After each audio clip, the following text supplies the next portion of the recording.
kind of temper themselves a little bit and try and stretch this start out a little bit. Back that bullpen up would be great too.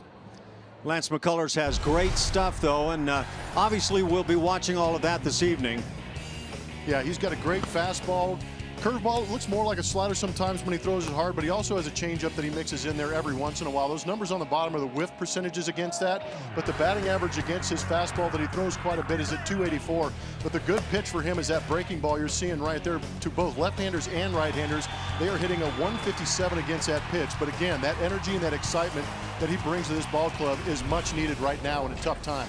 Haven't actually heard this evening an allotted pitch count for Lance, but I think what Blummer said last night about 75 to 90 would be what I would anticipate.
Ready for game 2 of this 4-game set between the Astros and the Red Sox. They're looking to Lance McCullers to bounce back from last night. Astros making their only trip to Beantown this year at the historic Fenway Park is where they're playing. Opened back in 1912. Always special to come out here, but it is one of the smaller ballparks, and the Red Sox have had to get pretty creative with the space that they have.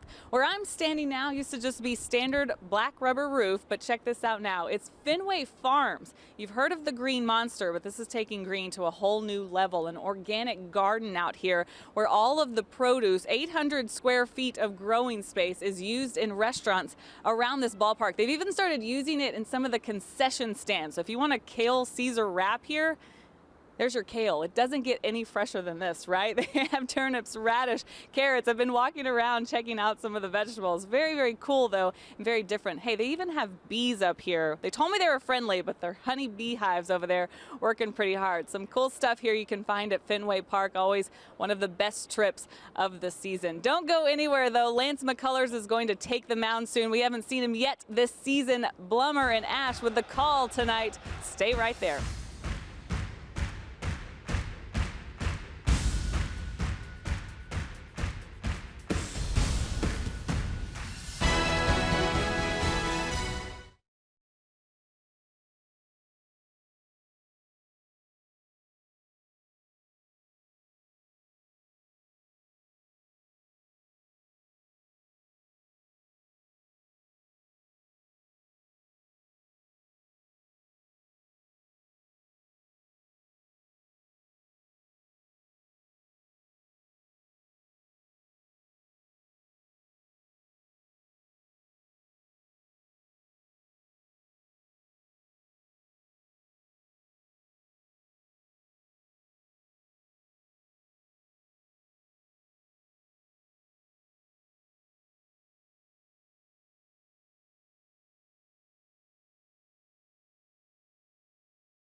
To rain a little bit. Game 2 of this 4-game series ready to go. I've headed down from Fenway Farms on the field where it's starting to get a little more wet. The rain coming down a little bit harder than it was about 10 minutes ago.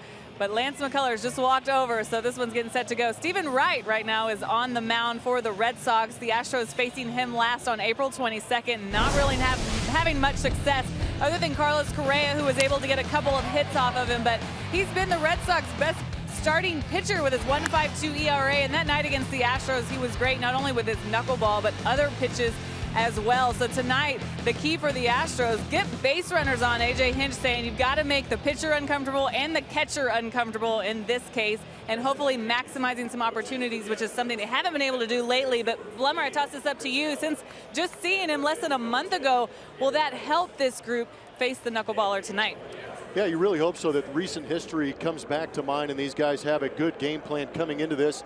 And you really hope that this offense can get turned around, and hopefully this wind is blowing out and blowing against that knuckleball. And if I remember correctly, Steve Sparks said it actually helps the knuckleball, but we'll have to see how that wind shows on the field.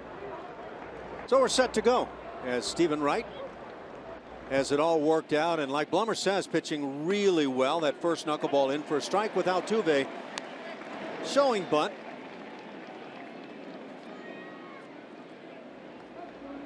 Altuve has been a hot hitter, hitting .326.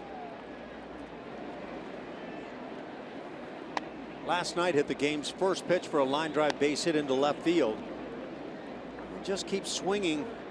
He is that one guy on the ball club you can count on night in, night out. The Astros start the night tied for 4th in the American League West. Seattle leads the division, followed by Texas. Oakland just a half game in front of the Astros. It's basically Oakland, Houston, and the Angels all knotted up on the bottom side of that division.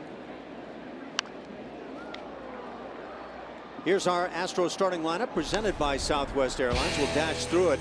You're looking at Jose Altuve in the box, George Springer, Carlos Correa to follow, Colby Rasmus, Marwin Gonzalez, and Luis Valbuena in the middle, and the bottom three, Carlos Gomez as the DH. Jason Castro's back in the fold, and Jake Marisnick. Pop fly will find the seats down the right field side. The forecast has rain throughout the evening. And right now you can certainly play through this. Hopefully it doesn't get any heavier than this. Good numbers on Stephen Wright to start this season. You know, as long as we're talking about the elements, I wonder if this weather, and of course another base hit for Jose Altuve. It's kind of an element of itself, isn't it, with Jose Altuve just hanging out line drives all the time. So he gets it started. So we look at our MD Anderson strike zone, see what's location on some of those pitches. That one just fluttered out over the plate. Altuve did a good job of waiting on it, throwing the barrel at it. But I wonder if the rain creating any moisture on, because of the way they hold the knuckleball, I wonder if that has anything to, or helps or hurts the grip that Stephen Wright is going to have on that knuckleball. I would think it would have to be a negative, but it gets a little slippery. You're dead right about the breeze. Either no wind at all or a little into the face of the knuckleball pitcher is a preference for those guys. Yeah, the wind blowing against it kind of holds it up a little bit, and it causes that friction, lets it dance a little bit. You want as much friction as can be, and therefore you can think of it that way. So nice. But you'd have to guess that a little bit of moisture, a little rain like this is going to be a negative for Stephen Wright. And yet he's run out there and pitched great ball throughout the season to this point for the Sox. Jose Altuve leads the major leagues in stolen bases. A little chopper off the bat of George Springer. They'll get the out at first as George is retired into second base. Altuve, so he's in scoring position with one out here in the first. Not ideal, but effective. Moving that runner into scoring position. You see the rain coming down.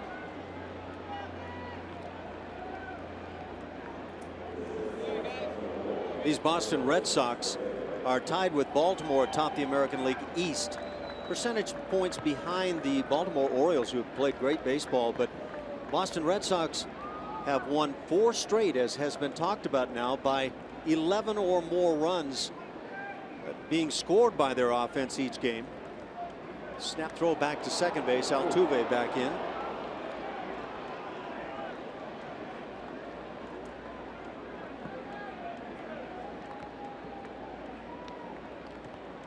Is not the number you want to see from a lineup. With runners in scoring position, less than 2 outs, 203 plate appearances, 51 strikeouts. Another throw back to second base. So they've got their eyes on Altuve. Yeah, that scenario where, and it's in everybody's batting practice routine, man on third, less than 2 outs. And it doesn't include swinging and missing. Been a tough one for the Astros.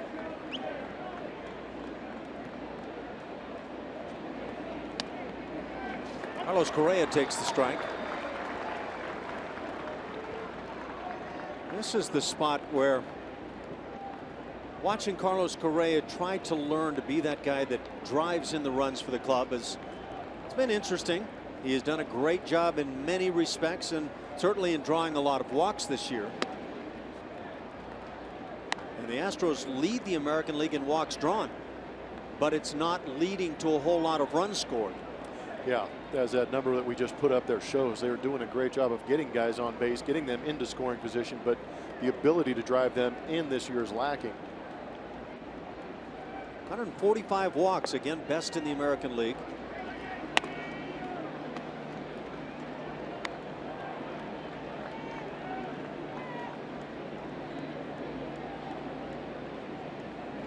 Stephen Wright has just kind of forced his way into this rotation for the Red Sox, and as Jeff Blum said, it's been the best on the staff to this point. David Price has been the guy picking up a lot of W's, and he was great last night. Correa waves through it. Well, last time out, Correa did a good job of going the other way, and that tells me that their idea of trying to hit the knuckleballer Stephen Wright is to let that ball travel and be quick.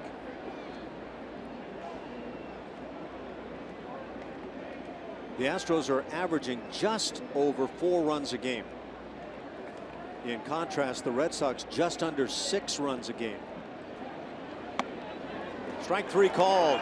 Correa caught looking and eventually tagged out as the ball was not caught by Hannigan. So that's 2 outs, and the strikeout comes right into play again. Yeah, you kind of hate being right. Not that right. Would you stop it? It's a nice night for an evening, Ash. Is that a Stephen Wrightism? I've got a bunch of them pulled up, so yeah. Better hope the Astros knock him out early. It's a small world, isn't it? It totally is. Hate to have to paint it.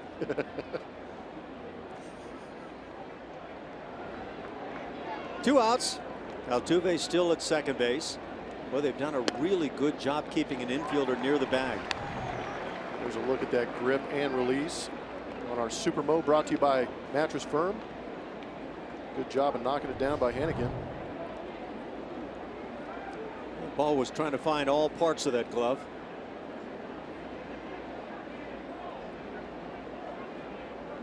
Colby Rasmus hits one on the ground slowly, and it's the vacated spot of the infield.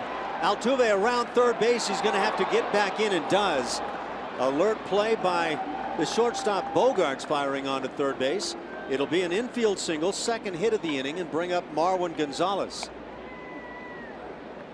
There's your base hit with a runner in scoring position. Yes, it was. Colby's done a good job of driving in base runners and did a good job of letting that ball get deep and hitting it where they are not. How about this thought? With the Astros struggling to score runs and losing last night, there's that tendency to want to score so much that it would have been easy for Altuve to come around that bag and not be able to get back. Yeah, but I think Gary Pettis, I was watching that play unfold, and Gary Pettis did a good job of having those hands up early to let Altuve know to stay there. And I think part of that instinct that Altuve does have kind of told him that Xander would make a play on that ball and possibly have the ability to throw behind. So Marwin, the big hero from a couple of days ago, stands in and takes a strike. And take note that Marwin is batting right-handed against the knuckleballer. Well, it's interesting. I remember when I faced Tim Wakefield here, had terrible success off him left-handed. I switched to try and hit right-handed off him, and he started throwing me big curveballs. But Stephen Wright does not have that breaking ball to bring. He's basically knuckleball fastball. So I think that's what Marwin's trying to do. That's pretty smart of a guy like Wakefield to bring that on, because you'd never face that. Well, he threw it to me the first time. I about jumped into the dugout.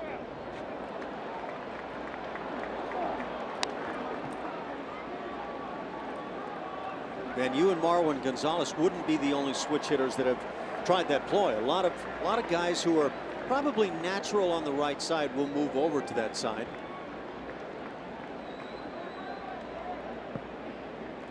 Of course, Marwin has the power stroke from this side of the plate.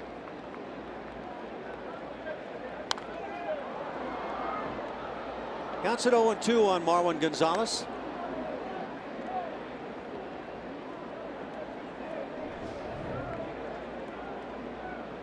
What would Gaddis do with that pitch? Line it to deep center. You're right. Kind of that knuckleball approach right there. You don't know what it's going to do at the last instant. It would appear that the rain has lightened a bit. Well, there is the theory when facing a knuckleballer, if it's high, let it fly. If it's low, let it go. Line drive center field. So Marwin Gonzalez comes through with a man at third base, this time with 2 outs. As the Astros strike first, it's 1-0 Houston. And for Marwin, RBI number 10.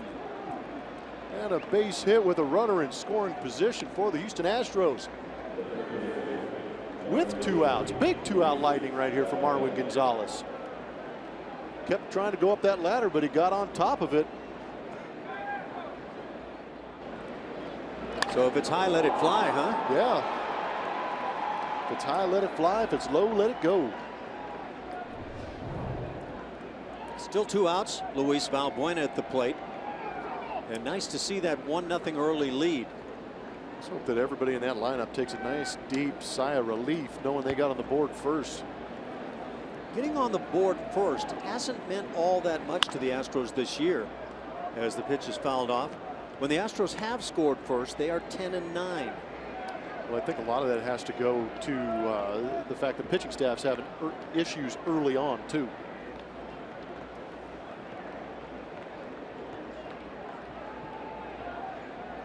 Of course, then you can look at the flip side. When the opponents have scored first, the Astros are just 4-13. You know, that's a pretty good spread when you look at it from that direction. Nice to see 3 hits in the first inning. The Astros hitting just .229 as a club. That's 14th in the American League. There you go. You got to get Stephen right early. Don't let him settle in. Hit in the air, left center field. Easy in left field for Holt. He'll make the catch, and that'll do it. But the Astros get 3 hits and put a run on the board, lead it 1-0 after a half an inning.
Man in scoring position, base hit. And now the Red Sox come to the plate with this order. Mookie Betts in the top spot, followed by Dustin Pedroia and Xander Bogaerts. Middle 3, David Ortiz in that final year in the big leagues. Hanley Ramirez and Travis Shaw follow. In the bottom 3, Brock Holt, Ryan Hanigan, and Jackie Bradley Jr., who has an 18-game hitting streak.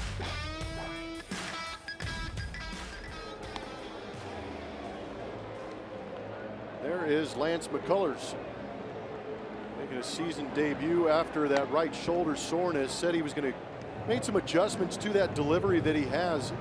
Last year we saw a nice long power arm, dip and drive type guy towards home plate.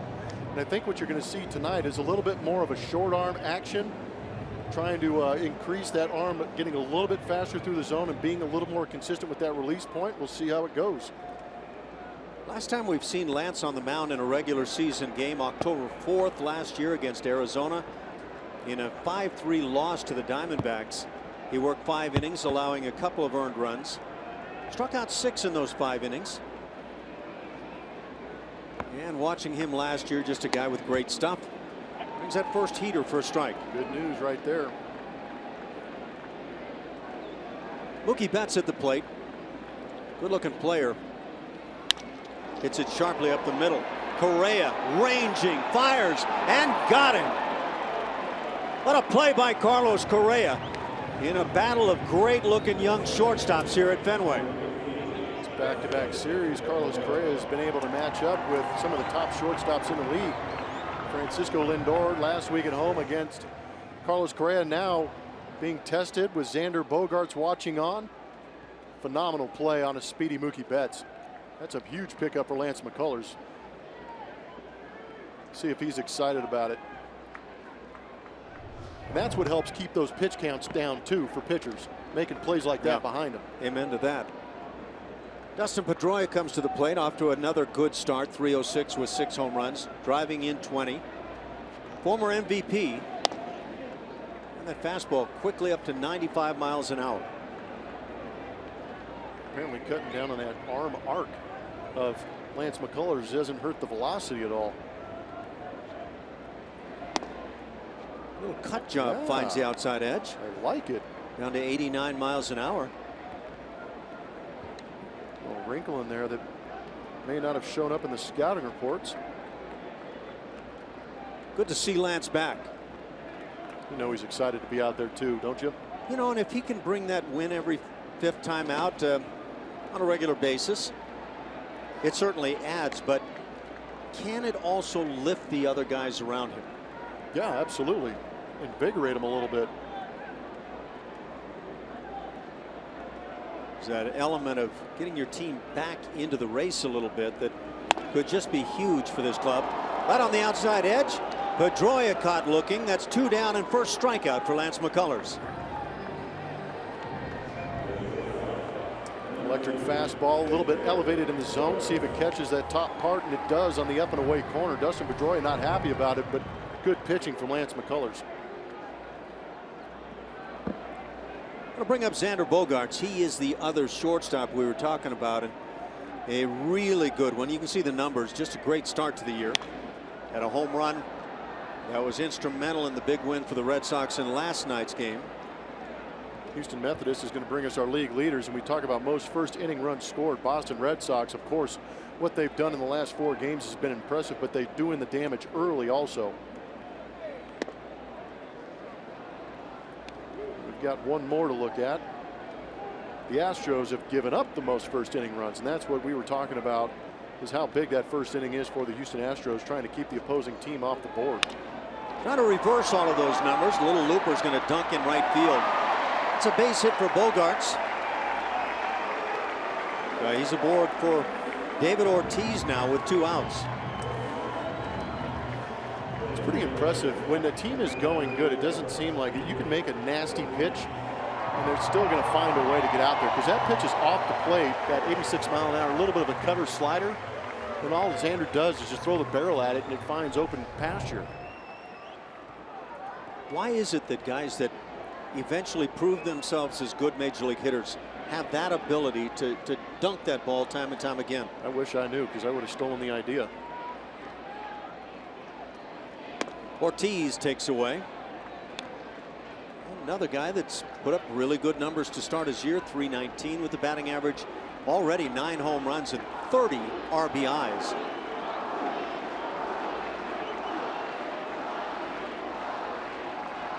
Those 30 RBIs lead the Red Sox. Jackie Bradley Jr. has 29. And by the way, they've got a lot of guys that are driving in runs. 6 hitters with 20 or more RBIs already. It's kind of cool. Your 9-hole guys driving in 29. You got a pretty potent lineup. And you know what else that tells me too is in the 9-hole driving in 29. That tells me a lot of guys in front of him are on base.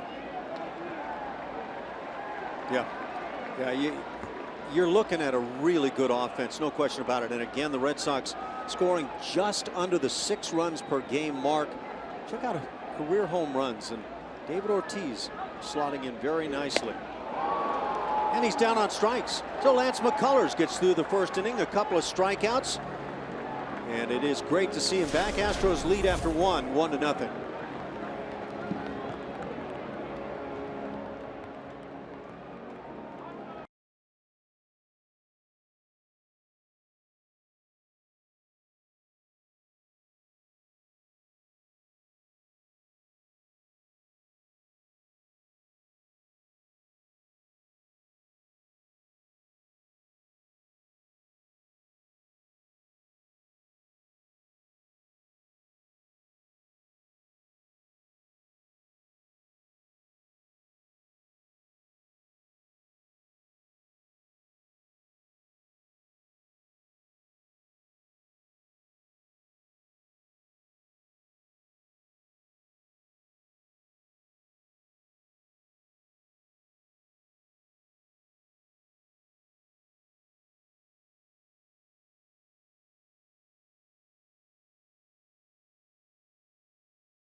Baseball on Root Sports is brought to you by Lexus.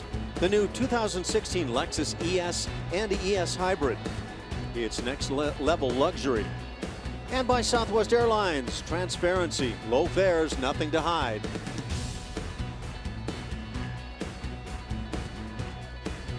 Fenway Park. Here in the Fens in the Boston downtown area.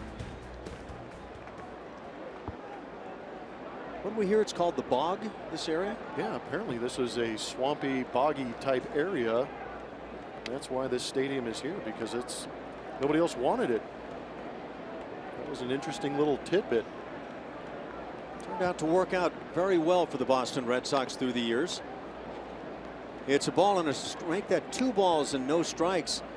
And you can watch throughout the night Ryan Hannigan, the catcher, just having fits trying to catch this knuckleball. It gets much worse. They're going to have to fly Doug Mirabelli back in. You were his teammate, huh? Oh, man. I was in San Diego the year that Doug Mirabelli was in San Diego and not here at Fenway trying to catch Tim Wakefield. And it got so bad with Josh Bard that they made a trade immediately to get Doug Mirabelli back. And they private jet, police escort, the FAA was involved in clearing flight patterns for him and getting dressed in police cars. He made it back for Wakefield's start. Gomez pops it up on the left side. Bogarts on the outfield grass to make the catch. 1 up, 1 down here in the second. Tonight's Power Player is brought to you by your local steel dealers. It is Jason Castro who is back in the lineup also for the Houston Astros. See his numbers here at Fenway Park in 8 games, .333 average, 2 doubles, a home run, which is good news for the Houston Astros, who are looking for some extra offense. There might be a little bit of pep in the step for Jason Castro, also, who is a new father. And a big congratulations to Jason Castro, his wife, Maris. Great name, by the way, Maris. 8 walks. If you saw that set of numbers, 500 on-base percentage here at Fenway Park for Jason Castro. 8 walks involved there. A lot of good stuff. Knuckleball called a strike. It's 1-1. Maris and Jason have a beautiful baby boy named Brady. See that shift on. Good knuckleball. I don't know if you noticed on the at bat by Carlos Gomez, it went to 2-0 and he got a fastball that he took. Fastball for a called strike. You get a 2-0 count on a knuckleball pitcher, you almost have to give up on the knuckleball and go ahead and find a fastball. Hit well out into left center field. Brock Holt is back.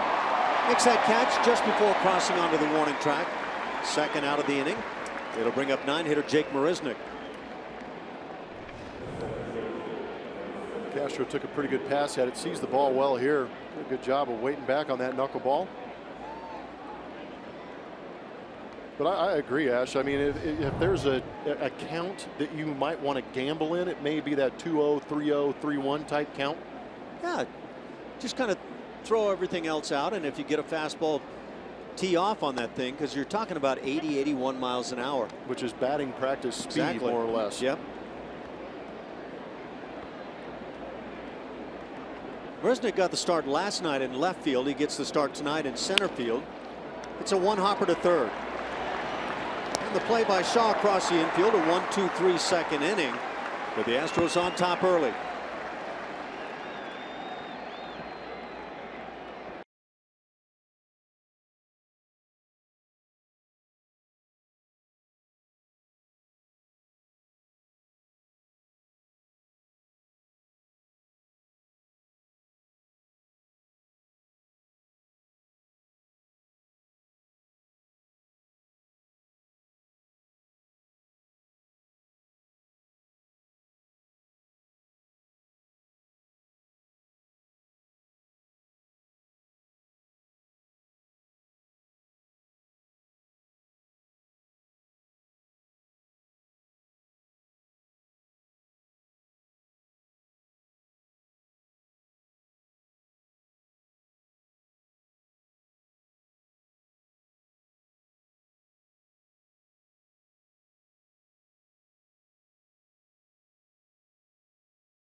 Series May 20th to the 22nd. On Saturday the 21st, 10,000 fans will receive a Lone Star Series t-shirt presented by AT&T. For tickets, visit Astros.com or call 1-877-9-ASTROS. Blummer mentioned the arm action changing for Lance McCullers, and he said, you know, I'm going to break it out, and I really have to trust that it's something he started in Florida in extended spring training, and he did it twice in those rehab starts in AAA and felt good about it. It's taking the pressure off of his shoulder, and he said this is much better, not just for right now and what's going on with his shoulder, but for his entire career. He said pitchers like Max Scherzer and Garrett Cole, it's very similar to what they do. So a lot of research going into this. Pitching coach Brent Strom helping him out as they're looking long-term for Lance McCullers. Yeah, thanks, Julia. As the first pitch here in the second inning is hit on the ground through the hole on the right side. A leadoff base hit off the bat of Hanley Ramirez. Now, you can only hope that whatever it is that Lance is trying to do, and we get the notion what he's attempting to do will be a positive for that shoulder. Yeah, if it's less taxing, just good thing he doesn't lose that velocity. Just got all up in the kitchen of Hanley Ramirez, but he's able to force that one into right field. And the basket of emotions right there for Lance McCullers. He's not afraid to show them. You know, when you've got a Lance McCullers on the hill, and he changes the dynamics of the Astros pitching with that great fastball of his, I wonder, is there any need, any desire anyway to back off on the shifts a little bit? I knew where you were going with that too, because I've often had that question, but at the same time I think they can adjust their shifts to the velocity of the pitcher, but I don't see that much of an alteration to those shifts. You know, you touch on not seeing certain things. I'd like to have you kind of watch the arm motion of Lance McCullers a little bit and see if you see as much as I think he probably feels, because I still see, well, the reach. Well, and remember too, trying to repeat that motion is going to be tough for Lance, because that is something he is trying that is new, and sometimes when you get in pressure situations you revert back to the natural motion. But that's something that Brent Strom and Jason Castro will be watching. But you know what? Even if it's minute, the change that he's making, if it serves him to stay healthy, then it's going to be a huge plus. Yeah. 3 balls and no strikes. Travis Shaw at the plate.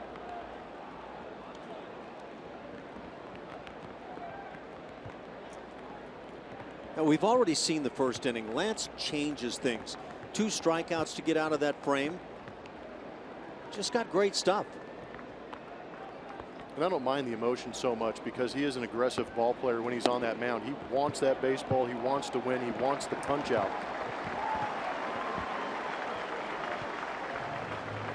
They appealed on the check swing. Travis Shaw draws the walk, so runners at first and second, nobody out. Brock Holt comes to the plate.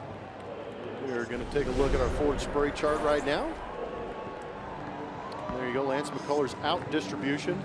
A little bit different looking spray chart with the fastballs in that big blue section on the left, curveball on the right. He sparingly uses that changeup, but I think it's because that fastball is very good. We've actually seen a couple cutters in this game so far, which is a new pitch for him, which I like, getting it on the hands of left-handers, but it really goes to that breaking ball to put guys away. And there have been times when I've thought, throw more of those changeups, because he's got a good one. We saw some great ones last year. So the left-handed bat of Brock Holt at the plate. Out of Rice University, and he's really turned himself into an Astros killer through his years in the bigs.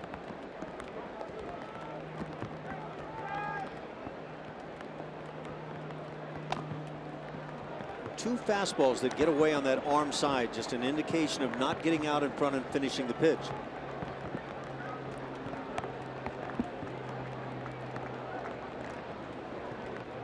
If you're among the fans that love to see the bunt game, probably won't see a whole lot here from the Boston Red Sox either.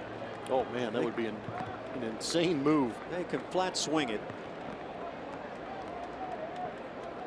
.360 lifetime against the Astros is what Brock Holt has been able to do. And now McCullers in the second inning struggling with that command. When Lance came out to warm up, before he had Jason Castro to warm up too behind the plate, Lance was twirling his right arm around, maybe trying to keep the shoulder loose. And it'll just be interesting to watch how he goes about that throughout the evening. 3-1 the count.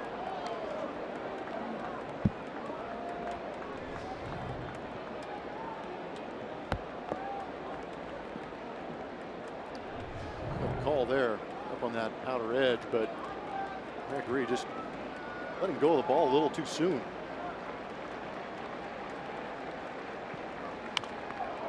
And now 3-2.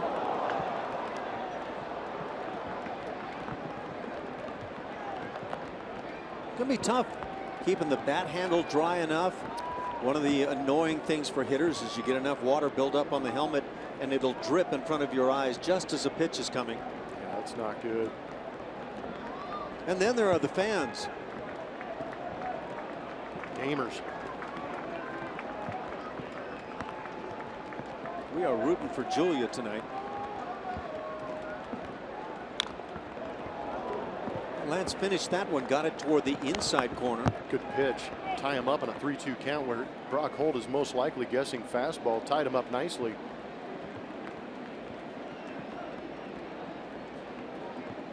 No, this rain right here is miserable. I think wind is the #1 worst element to play in. And then a light drizzle is a close second. Therefore, nobody ever wants to have to go play at Candlestick Park again. Oh, fortunately, man. they won't have to. Oh, I'm with you on that. You played there a lot more than I did. And I had a handful of games there, and it was not fun. Miserable. Got him. Foul tip, and Jason Castro can't hang on. Man, good pitch. Comes with a slider. And well located on that inner third. Start on that inside corner, break it in on the hands. And once you get started in a game like this, and I think both sides would agree, you want to keep going. Wow, just out of the tip of the glove. Should be a good look on Supermo. By the way, there's nothing you can do as a catcher. That little instant between bat and glove, you'd have to be a superhero with that as your specific superhero power to be able to adjust. Speaking of superheroes, it was quite the promotion by the Houston Astros. You liked it. I saw you were. Man, it was a strong shirt underneath that jersey of Lance McCullers. Go on Twitter, check out Lance McCullers. And he got that Dark Knight nickname from wearing the Batman Under Armour shoes in his first start last year, I believe. Does not wear them anymore. Looked like the muscular nature was pretty strong there. Man. I had to swipe through that pretty quick. I was frightened. Cole just keeps spoiling on the 3-2s.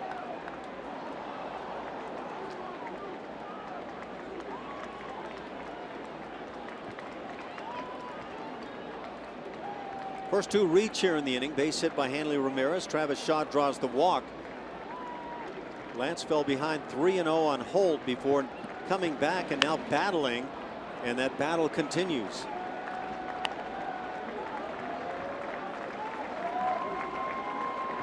This battle, though, is causing that pitch count to rise for Lance McCullers.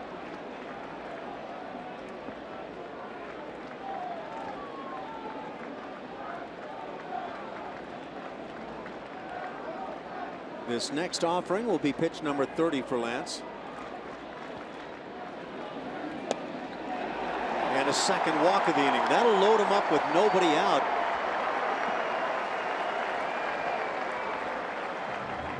Is that the change? I believe it was. It came in there at 89 miles an hour, and I didn't really see that wrinkle that we normally see on the slider. And remember when we saw it last year, it would be right around 90 miles an hour most of the time and very effectively thrown. Yeah, according to our numbers that we get, it says it's right at that 89 mile an hour range. There you go. You get to see it, 88.9. So I rounded up. But again, still effective when you're pitching around 94 to 95 miles an hour. So the Red Sox offense trying to make life miserable for Lance McCullers. The Astros will play for 2 in the infield. And this would be a big spot for the strikeout. Ryan Hannigan 0 for his last 11 stands in. He's the knuckleball catcher. And with that assignment, you can understand struggling on the offensive side.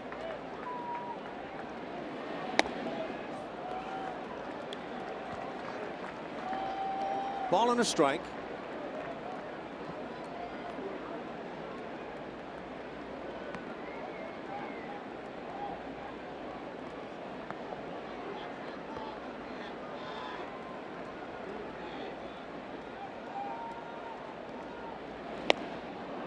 Good slider down and away. McCullers ahead in the count.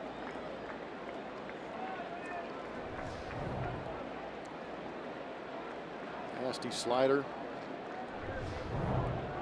And now, if you're looking for, and you have to imagine that Lance McCullers is looking for the strikeout, do you turn right back to that slider? Get him to chase once, maybe you get him to chase twice.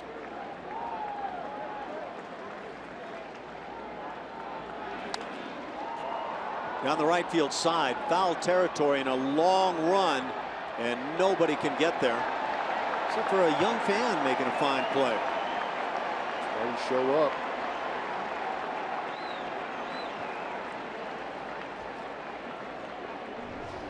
It was beautiful. Kid's ready to sign, I think. Made a play on it and showed it to John Farrell. Look at those eyes. That was beautiful. Great camera work.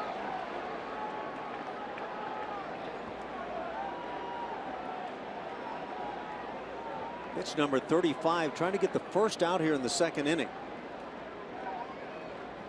The Astros struck for their run in the first.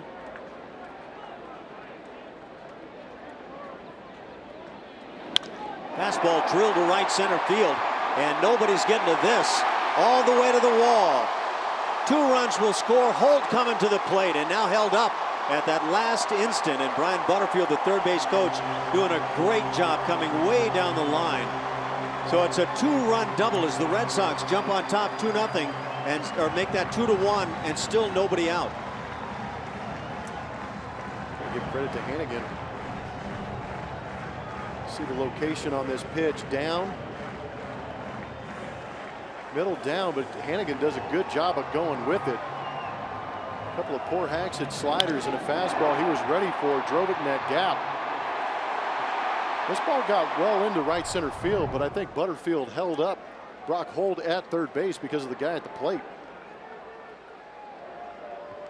And of course, he wouldn't want to make that first out at the plate. And you're right, 18-game hitting streak for Jackie Bradley Jr. So McCullers with a couple of walks in the inning, getting touched up. First pitch, the slider for a called strike.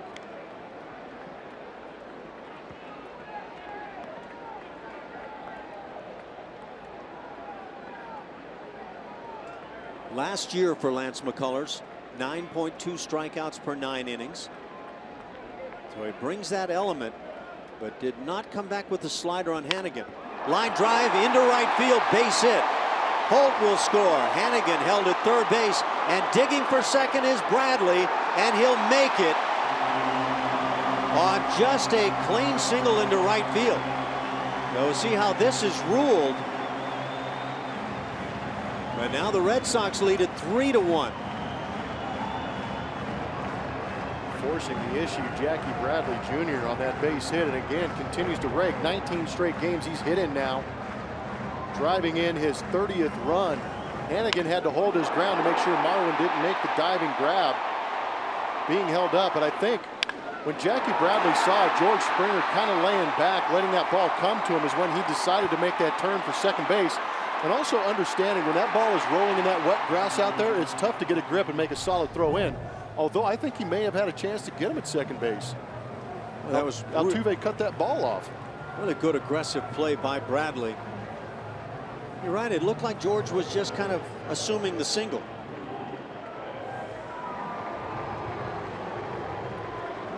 So still nobody out. 5 straight have reached here in the inning. They rule that a double? I would assume they'd have to. Yep.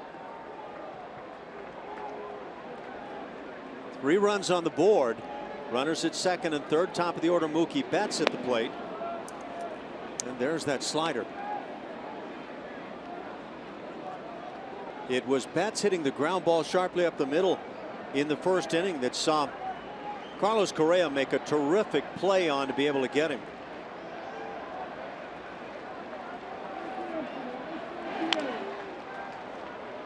McCullers in front on the count, 0-2.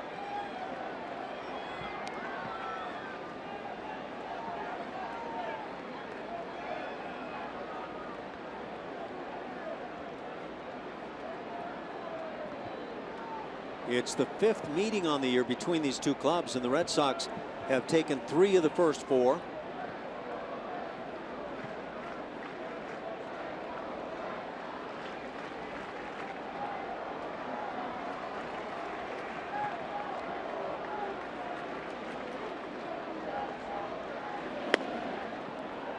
One and 2 the count.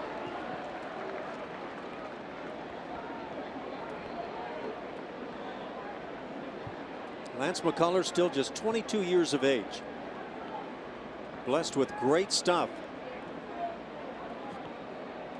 But trying to get out of this jam, and the pitch in the dirt gets on by Castro, and that'll score a run as Hannigan sprints across the plate. Into third base is Jackie Bradley Jr., and suddenly it's 4-1 Red Sox, and they're not done here in the second.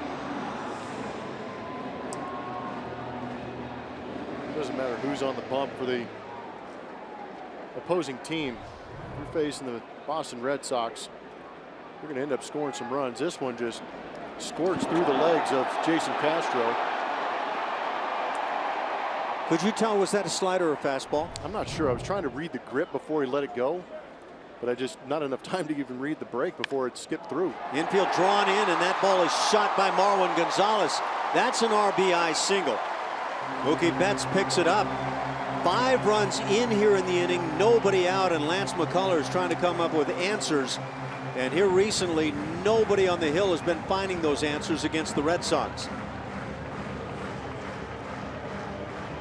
I find it a little odd that we haven't had a visit to the mound.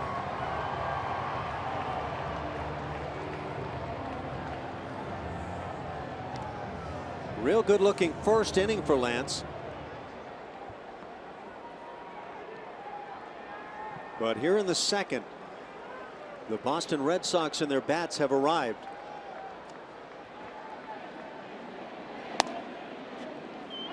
First fastball at 94. Dustin Pedroia's hit in 5 straight.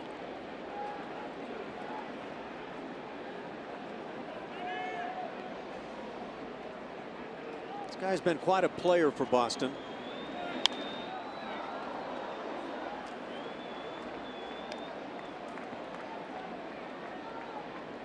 Oh, and 2 the count. Pedroia now 32 years of age. The Laser Show. Muddy Chicken. Oh, yeah? That's one of them. Oh, I thought that's what you had for dinner. Actually, I couldn't tell, so I can't give you that assessment.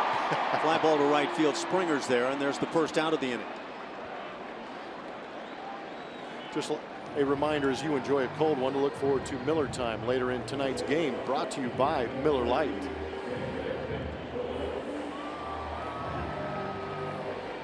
Eighth hitter of the inning, Xander Bogaerts leads it off at a base hit in the first. And that pushes that batting average to .336.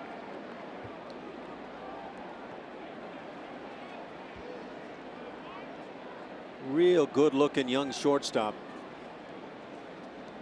You get into that conversation about the great young shortstops, don't you dare forget about this guy.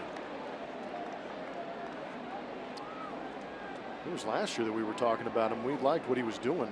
Loved it. Yeah, and he looks like he's certainly maturing. Had a home run, couple of hits last night, 3 RBIs in that 11-1 Boston win.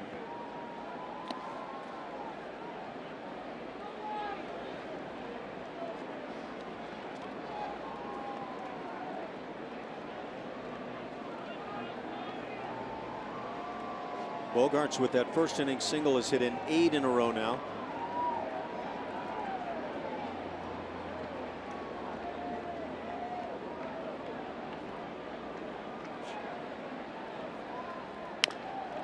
Chopper to third. Altuve on to first, and they get the double play. 5-4-3 on that twin killing, and that'll do it. 8 come to the plate, and 5 score. The Red Sox burst, have a 5-1 lead.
And outdoors, and the Houston Astros are hitting home runs for Houston.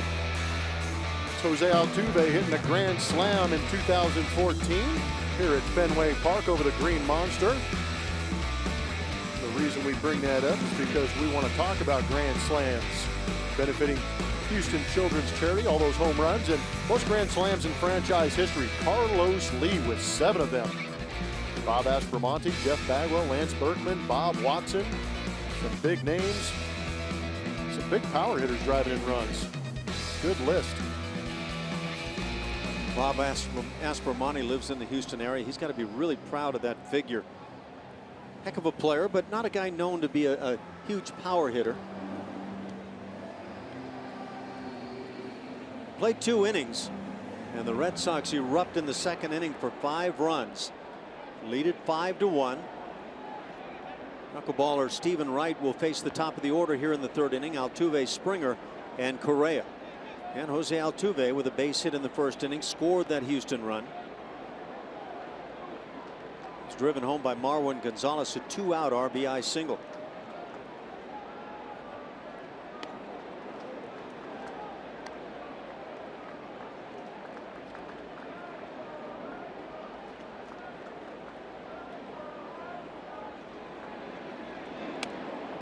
Two 2-0 the count. The 5-1 lead. Stephen Wright might be inclined to throw a fastball right here. We'll see. There it is.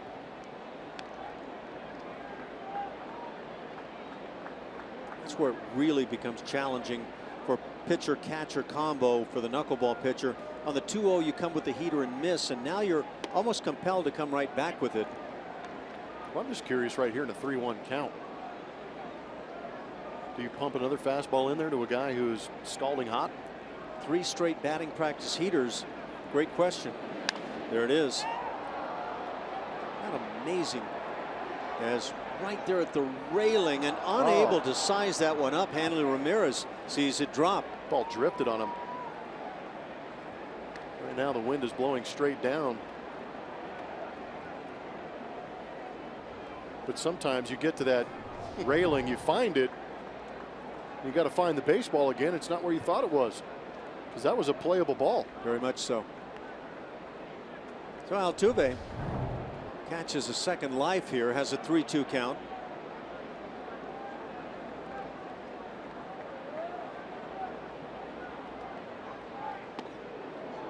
Knuckleball as he comes back with it, just misses inside. Leadoff walk to Altuve. It's number 19 in the walk column for Jose. His on base percentage, by the way, pushing now probably around the .420 mark as he's reached twice tonight. And knuckleballer or no knuckleballer, Jose Altuve has done a good job with his at-bats this year, really being conscious of not chasing balls out of the zone. Big swing by George. Altuve, we mentioned leading the league in stolen bases this year. He's 13 out of 14 in bags, but he's led the league each of the last 2 years. 56 stolen bases in 14. Last year stole 38. And the Red Sox are keenly aware of those numbers. Well, how comfortable did you feel when you were catching Phil Niekro's knuckleball with base runners on? What was the mentality there? Well, not comfortable at all. In fact, the first priority is baseball. You're catching to help your pitcher at all times, and now the secondary thing is coming out firing with a man running. Very tough. Pitch is drilled to left field, and that's up and over Toby Holt, or as Brock Holt gets it back in, excuse me, into third base is Altuve. A good read and an easy one. George Springer just hangs it out to left. George had to create some exit velocity on that pitch, fluttering in there. Good job. Saw the ball nicely, went down and just nice low 2-iron off the green monster. Much better back foot there for George. Oh, that was beautiful. He stayed on that baseball nicely. Good play by Brock Holt. So the Astros have something going. Runners at first and third, nobody out. Carlos Correa stands in. Carlos struck out in the first inning. Astros put 3 hits together in that first. Now Ryan Hannigan wants to go out to the mound.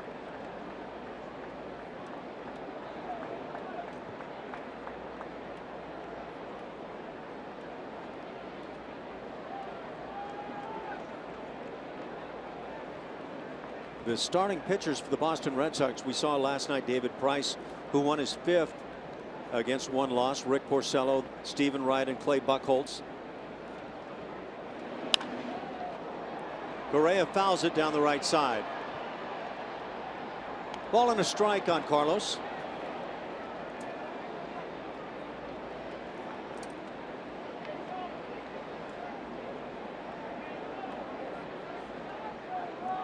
Red Sox have utilized 7 starters to this point.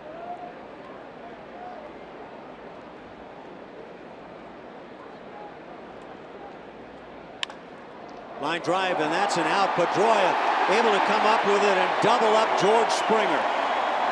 George seeing the line drive in the infield, unable to get back quick enough, and just like that, 2 outs, and an alert Dustin Pedroia gets that double play.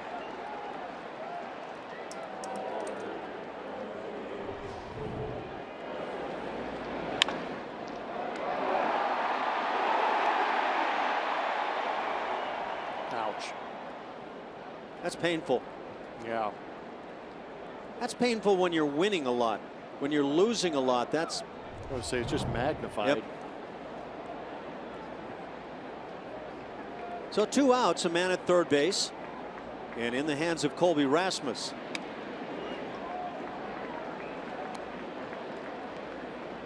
Colby came up with a little ground ball base hit with a shift on in the first inning, found the hole on the left side. No shift this time against Colby.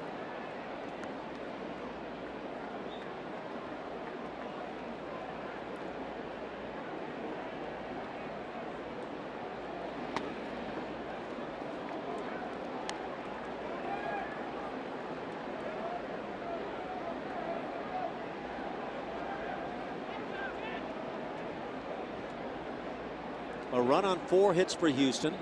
5 runs, 5 hits for the Red Sox in the return of Lance McCullers.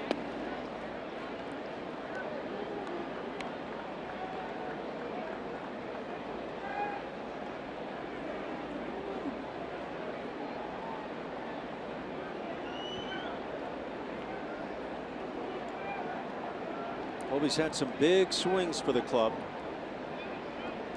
28 ribbies. Bunts one and bunts it foul. I've seen Colby do that before. It's a challenge when you're the runner at third base, especially with less than 2 outs. I say challenge the defense, especially with this wet track. Because Altuve's got a pretty healthy lead with the left-handed hitting Colby Rasmus up there. You see Travis Shaw playing well off third base, so Altuve can extend that lead.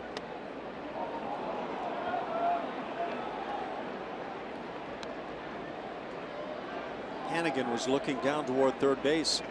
But there's nothing a catcher can do when the third baseman's playing that far off the bag.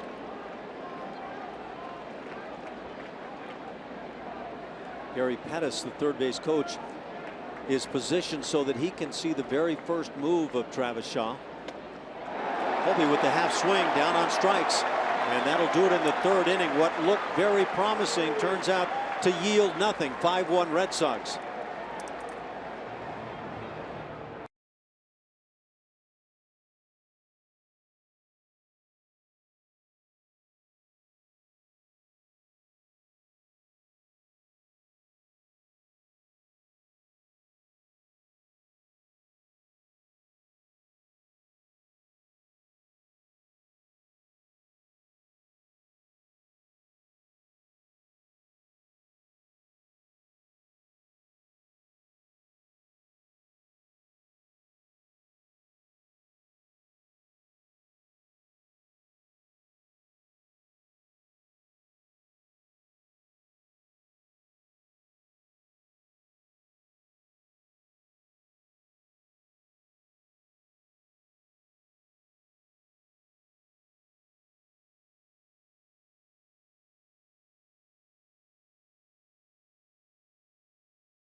The Red Sox are leading 5-1 over the Houston Astros in the bottom of the third inning.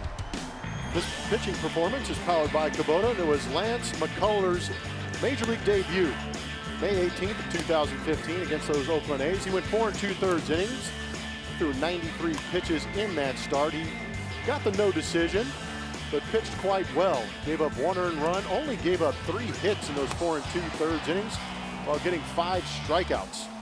It was an impressive performance by Lance. That's got Xander Bogaerts to hit into a double play to end the second inning. The inning that saw the Red Sox put 5 on the board after the Astros had taken an early first inning 1-0 lead. 4-hitter David Ortiz leads it off, followed by Hanley Ramirez and Travis Shaw.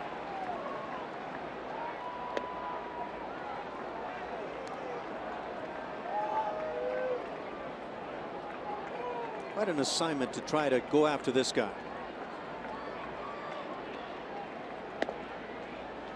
And then fall behind 2-0.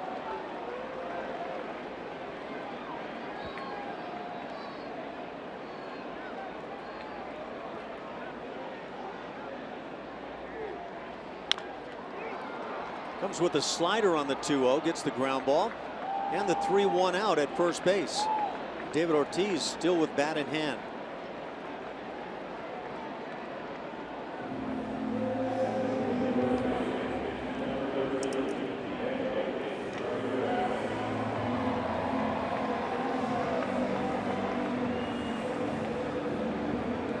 One out, that brings up Hanley Ramirez. You just look at the numbers throughout this lineup, and Red Sox hitters have their numbers reflecting the overall for the Boston offense.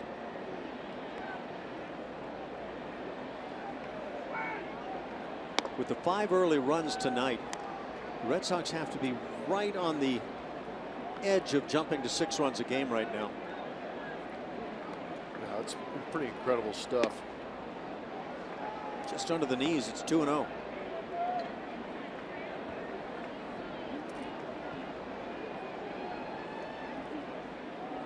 Makes the manager's job rather simple, I would think. Here's the lineup, boys. Go get them. Yeah, does Farrell really have a tough time filling out that lineup card right now? I don't think so. Is the pressure on the skip to get it right every night? Put names on a dartboard and throw darts at it, and these guys are going to score. Okay, so here's your question of the night. Oh, great. With what major league team did Hanley Ramirez begin his major league career? Florida Marlins. Would be the Boston Red Sox. Was he in the big leagues with them when he got traded? Played 2 games. Oh, there you go. In 2005 with Boston. And I knew he was a part of the organization. I just wasn't sure if he got traded before he had any big league time. You know what he had? He had 2 at-bats and 2 strikeouts in the major leagues, and then turned into Hanley Ramirez. Pretty good ball player. Went on to Miami that following year, 2006, hit .292, 17 home runs, and then just blossomed.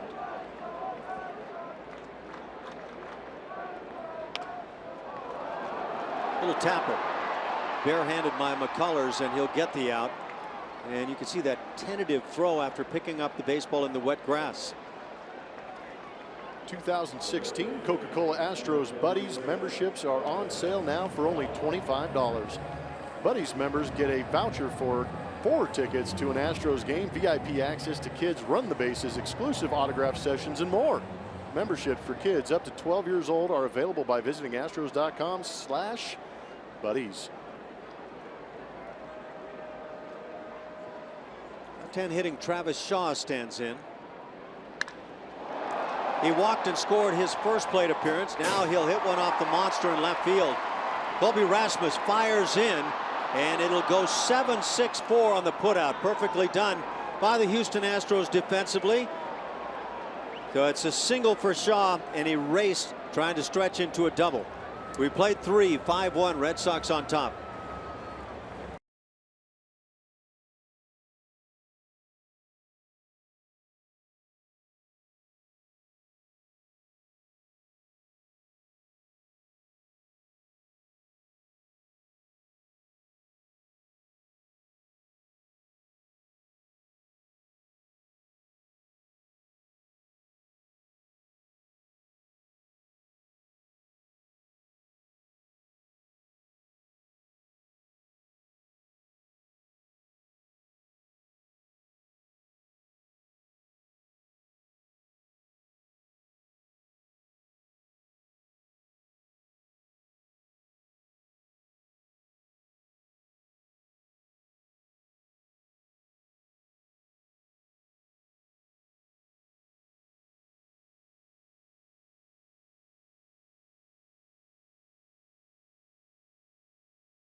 The Astros to the 4th inning we go on a night that continues to see light rain falling. And there was quite a bit of rain in the forecast, so you really are not sure what is going to happen. But what the Astros need to happen right now is to have this offense come alive. There's Happy. Says he's a Red Sox fan, but he doesn't look like it, does he? Yeah, that's not what the offense looks like. Marwin Gonzalez leads off here in the 4th inning. Luis Valbuena and Carlos Gomez to follow. Marwin had an RBI single that came with 2 outs in the 1st inning and looked like a big one at the moment. Knuckleball floats in.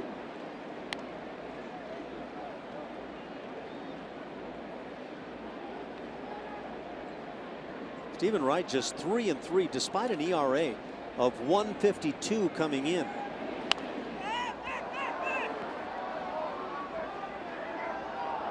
Sounded like Stephen Wright wanted Hannigan to go 45 rows into the stands for that. So talk to me about this glove. He's pretty aggressive on that call. Tell me about this glove. Did you use a beast like that? I did. And was it effective? Well, what's the thought process? Here's the full answer. I tried everything. and I found that nothing ultimately worked. The big glove, what I actually felt like when it was all said and done, as Marlin stays alive, is messed me up. Imagine going around the infield. Yeah. And now take yourself a big old pitcher's glove and go try to play third base. Do it for a while and now switch back to your other glove. Yeah. And it was it changed things around in a negative way for me. Was it just to create a larger surface to possibly catch the ball? That's all it is. Okay. Just that theory of let's give you more leather and see if you stop the ball. Yeah, because we saw earlier in the game on that Super Bowl where it kind of like hit the outside of the glove and just rattled around and stayed in front. Yeah. Now, if I were to do it all over again, I'm not sure how I would go about things, but my hope would be that I could use a regular catcher's mitt and kind of maintain my skills a little bit without switching to the dark side and then being all messed up. Wow. Now, Ryan Hannigan happens to be the guy that catches every time Stephen Wright goes to the mound, so it's kind of a decent marriage there. 87 on the heater from Stephen Wright. Pumping up. Yeah, and a 1-2 count. That'll catch you by surprise. Marwin stayed on a knuckleball that was up in that first inning and hit it back up the middle. It's a towering fly ball to left field. Not deep, though. Hold is there. And the first out of the inning.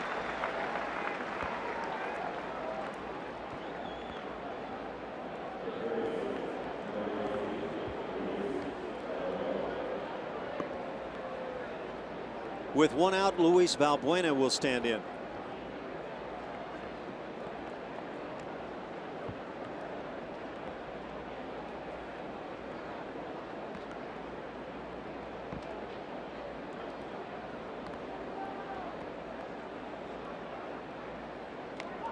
Tries to bunt on the knuckleball, and he eventually tries to stay alive as that knuckleball started coming right toward his head.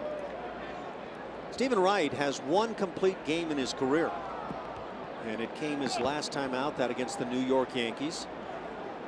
So he's been pitching really good ball. That was a 3-hit complete game job. He had 7 strikeouts. Allowed a late home run for that only run against him.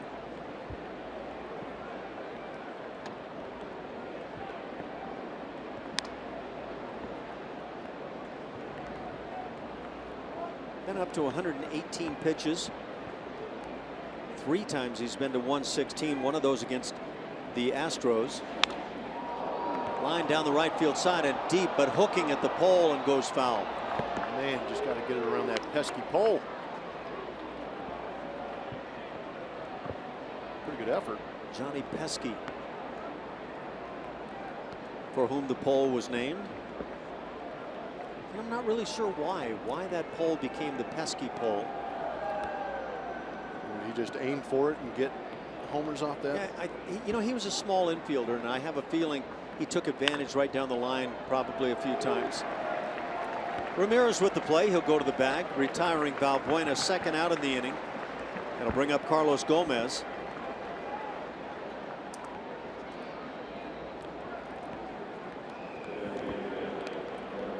Gomez 0 for 10 after popping out in the second inning.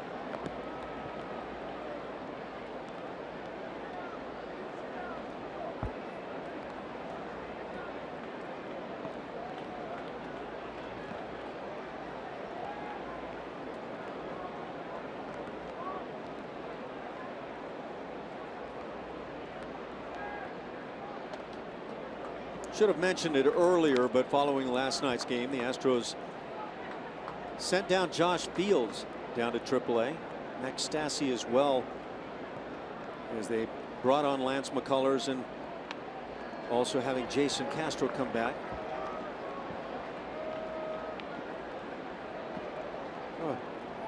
constant flux of players in and out and trying to find a combination that works for the club.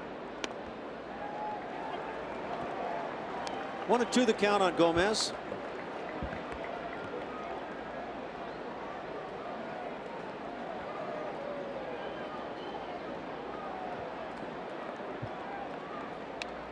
Big swing as Carlos fouls it straight back.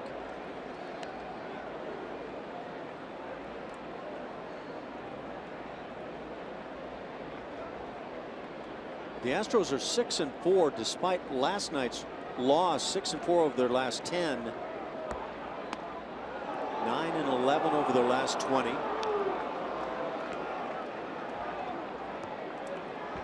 But overall 14-22.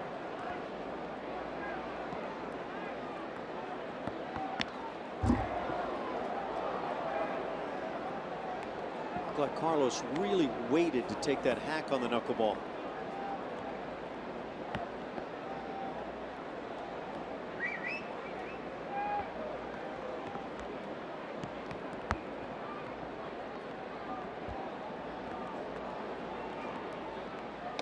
And down on strikes. That's 3 punch-outs now for the right-hander Stephen Wright. Played 3.5 with the Red Sox on top.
Look at our Lexus defensive ratings.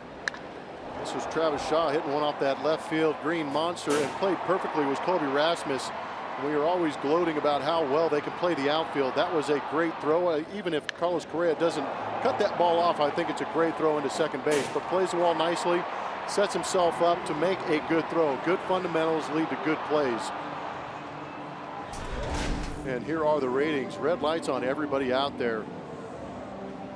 Butterfield is the third base coach for the Boston Red Sox, and I'm sure he knows well and good that there are 3 very good athletes out there in the outfield for the Houston Astros who are aggressive to the baseball, have good arms, and are accurate. And I think we've seen already tonight that the Red Sox, at least on an earlier play coming toward the plate, send or don't send, they didn't send. They're relying on their bats right now to do the job. Third base coach may need rotator cuff surgery after this season. He's going to bring a few around, isn't he? Brock Holt leads it off, 7-hitter for the Red Sox. Hannigan and Bradley to follow here in the 4th inning. If you're a Red Sox fan, or if you're sitting down there in the dugout for the Red Sox, you would think getting through this bottom of the 4th inning and moving through the top of the 5th would be imperative right now to get done and maybe do it rather quickly. Of course, if you're John Farrell, you may be thinking nothing's going wrong for this club right now. Chopper on the right side. Altuve with the play in the first out in the inning.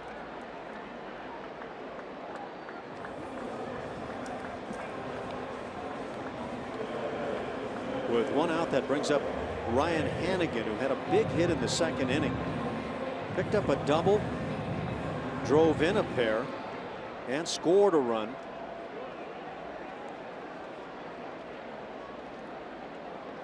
McCullers had a couple of strikes on him. Came with the fastball, and it got drilled into right center.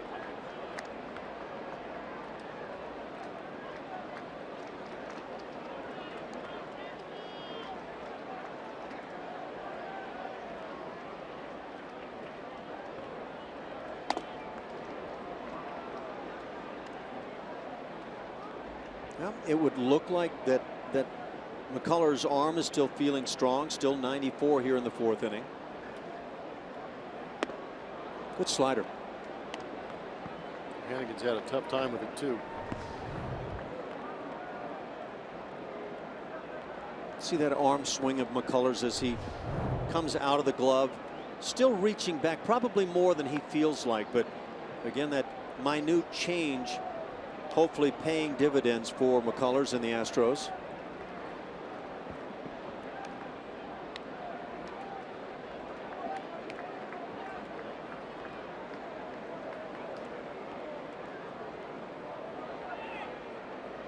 Hannigan has done very well against the Astros through the years. 51 games and netting a .344 batting average. This one gets by Castro on a swing and miss. He'll record the out down to first base. Second out of the inning. And we check in with Julia.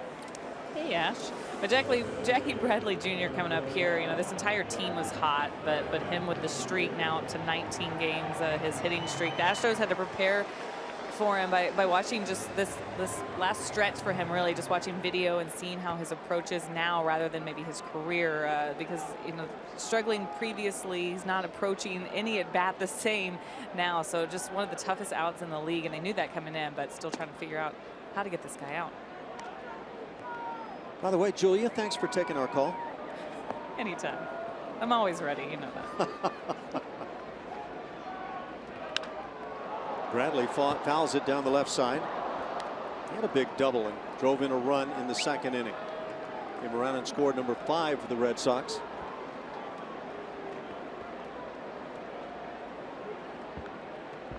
Must have been your number that showed up on Julia's phone yesterday.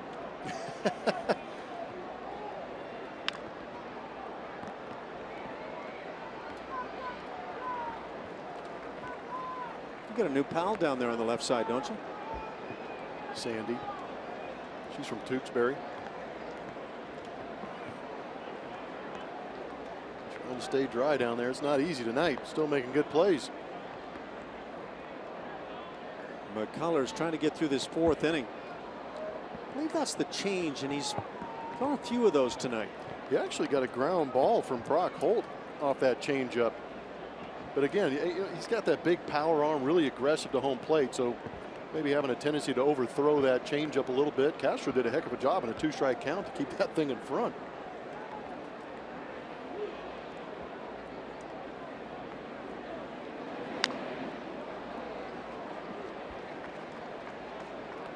We were talking last night about Jackie Bradley Jr. and that 18-game hitting streak.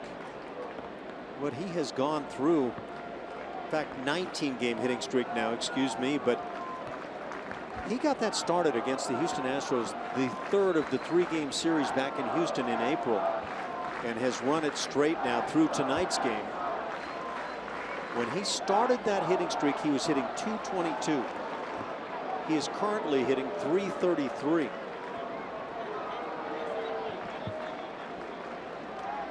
I guess that would be the extreme version of how things can change over 19 games. Yeah, it's not like he's getting one hit a night. It's been multiple hit events. And McCullers gets him to end the inning. A couple of strikeouts in the frame. We played 4. 5-1 Red Sox.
And time for our Chevy Stro poll. Today we're looking at some iconic ballparks. So we're giving you the choice. Which one would you most like to visit? Get on our Twitter page at Root Sports SW and vote. A, Dodger Stadium, or is it Wrigley, or right here at Fenway Park? Fenway Park opened in 1912. Looks good for her age, right? Looks beautiful is what it looks like. Although something nice. Back inside in the concourses and stuff, you can see where it has worn with the years, but they've made some improvements in recent years. That's a gorgeous ballpark. They could use some Febreze in that visiting clubhouse, though. That's going to be your comment tonight, huh? Sorry, it's the truth. Beautiful ballparks, unbelievably awful clubhouses in all three of those stadiums. Have they changed the Dodger Stadium visiting side yet? No. Yeah, the budget for the visiting clubhouses is zero. 50,000 people come to the ball game, and about 20 can fit in that clubhouse in Dodger Stadium. Oh, dude, that place. I think the home side is much improved, but. And it seems like, you know, the drought is epic in California, yet the floor is constantly moist in the visiting clubhouse. What did you say? It's you walk around, it's squishy and soggy, and it's thank goodness for shower shoes. Ball is driven to center field, and this one is up against the wall. Jason Castro will slide into second base, a leadoff double here in the fifth inning. Well, Castro has swung it well twice tonight. He flied out to left field in the second. A very nice welcome back for Jason Castro.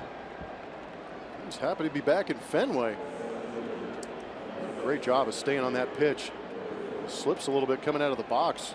This wet track, but still that ball was smoked.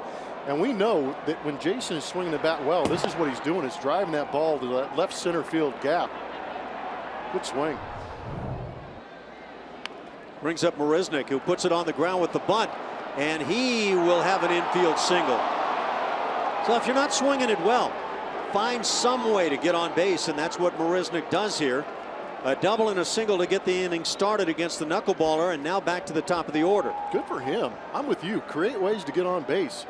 And again, this is one of those no-lose situations. You lay down a perfect bunt, you get a base hit like Jake just did, or you get a sacrifice bunt, moving the runner to the third base. Great option, great idea, and well executed too. Yes, sir. Yes, sir.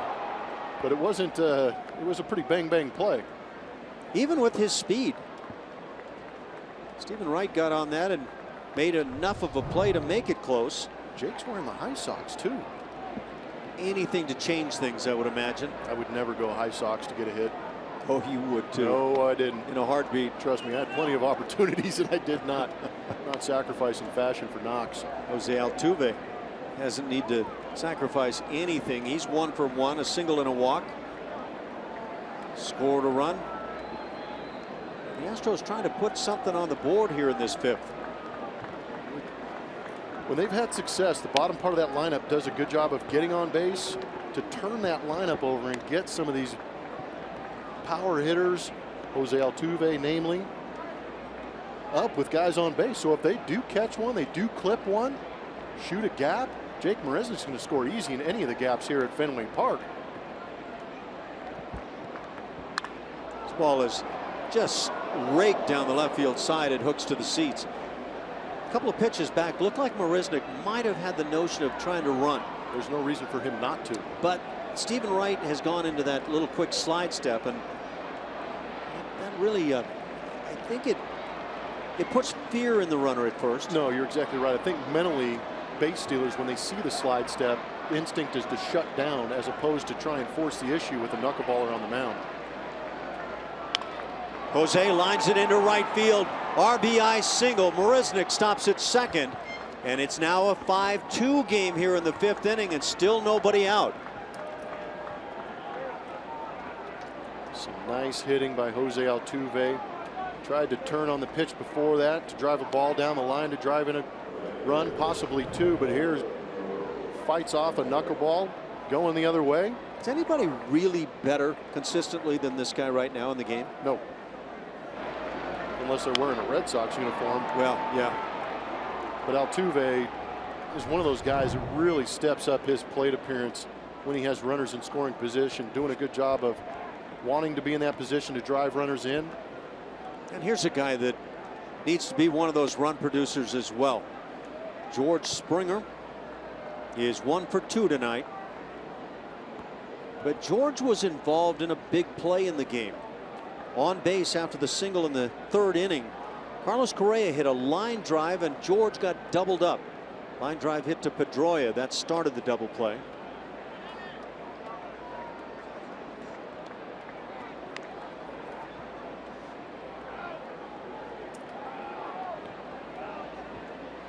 And really one of those plays that when you're scuffling at all as a team, you just can't have happen. Again, when it's going bad, it's always magnified. But again, sometimes when you are going bad, you try and force the issue. I'm sure George in his mind was hoping that ball was over the second baseman's head. Good knuckleball for the strike on the 2-0.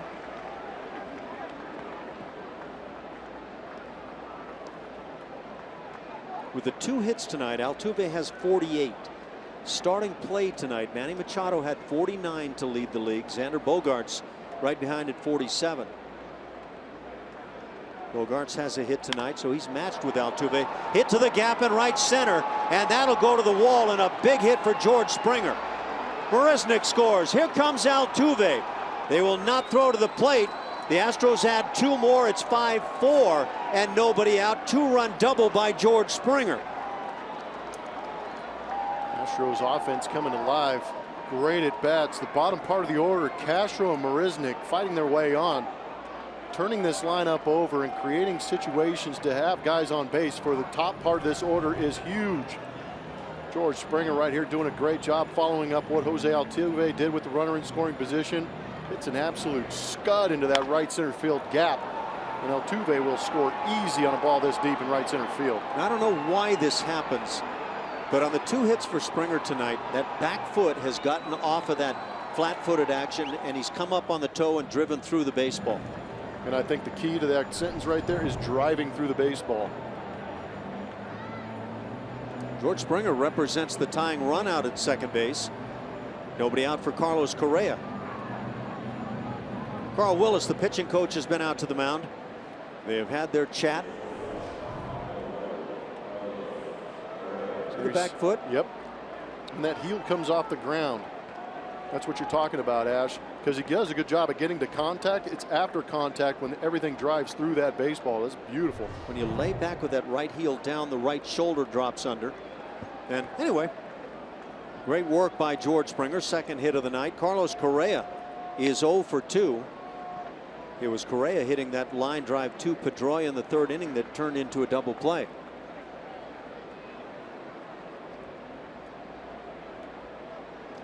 How about it? 3 runs on the board here in the inning. So great.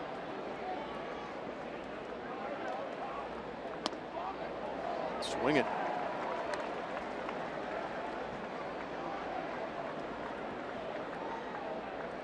So just quickly back to Altuve. Only Manny Machado in the American League right now would have more hits than Jose. And that by 1.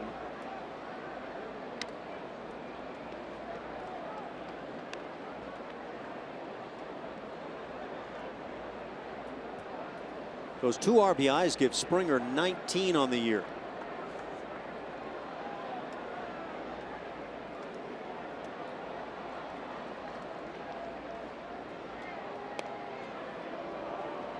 Three and 1 now. Good hitters count.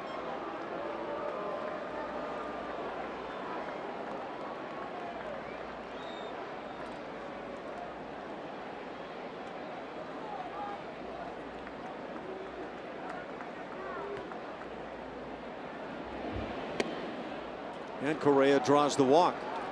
So he reaches for the first time tonight. Runners at first and second. Nobody out for Colby Rasmus. Learn all about Minute Maid Park with a behind-the-scenes look at historic Union Station, luxury suites, the Diamond Club, and much more. For more information, visit astros.com/tours or call 713-259-8996 to schedule your tour today.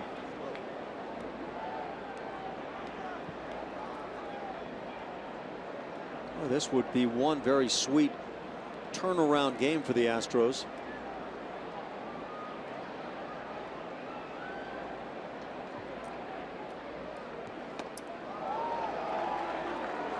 Kobe with the big swing falls behind 0-1. Marwin Gonzalez waits on deck. There are your runners. Correa at first, Springer at second. Good speed on the paths.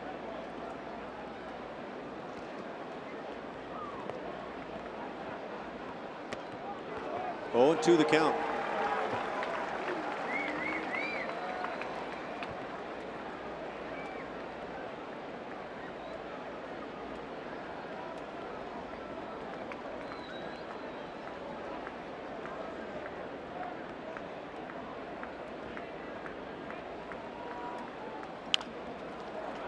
Chopper hit to first. They'll get the out at the bag, and the runners move up 90 feet. So you've got the tying run at third base in the person of George Springer. Carlos Correa represents a go-ahead run at second base. 1 out here in this 5th inning, and Marwin Gonzalez comes to the plate. Wasn't too pretty, but moving the base runners up 90 feet, not too bad.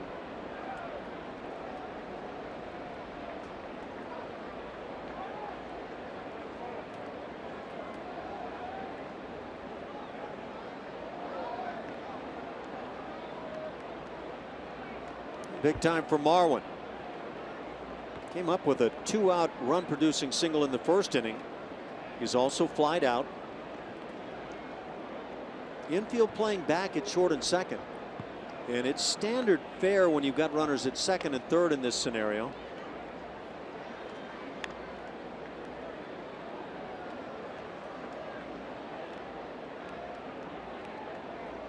Just can't afford for managers to bring the infielders in and have a ball sneak through the infield and 2-run score.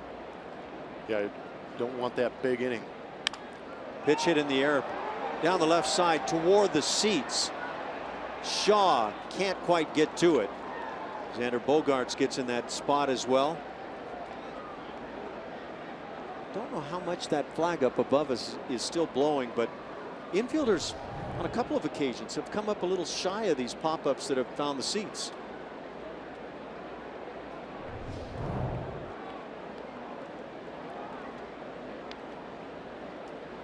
Ball and a strike. It was 5-1 when this inning started. And the Astros have battled right back in. That bullpen is heating up for the Boston Red Sox. Can't see who it is throwing. Again, Marwin pops it. That'll be in the seats back behind home plate.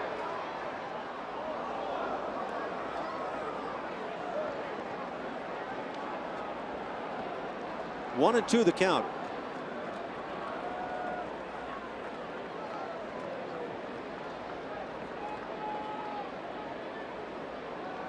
Well, the hitters haven't apparently been too affected by the rain tonight. That's 14 hits between the two clubs. 9 runs are on the board.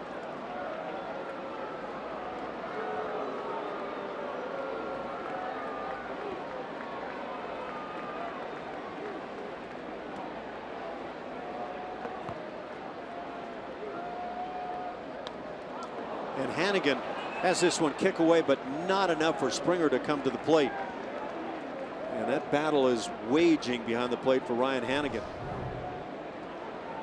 Pitches up in the zone to Marwin Gonzalez for whatever reason, and that was an assault on Hannigan. I wonder if that's just an effort by Stephen Wright to overthrow a little bit, throw that knuckleball harder, and it's just staying up. I was talking to Sparky before the game, who threw knuckleballs in his career, and he said that, talking to Stephen Wright is aiming for the top of the catcher's mask. So he wants to start that thing a little bit high and let it die into the zone. But those, like you said, it's almost like he's forcing him through the top part of that zone. They're not diving at all. Trying to keep the palm of the hand going towards the catcher as long as he can.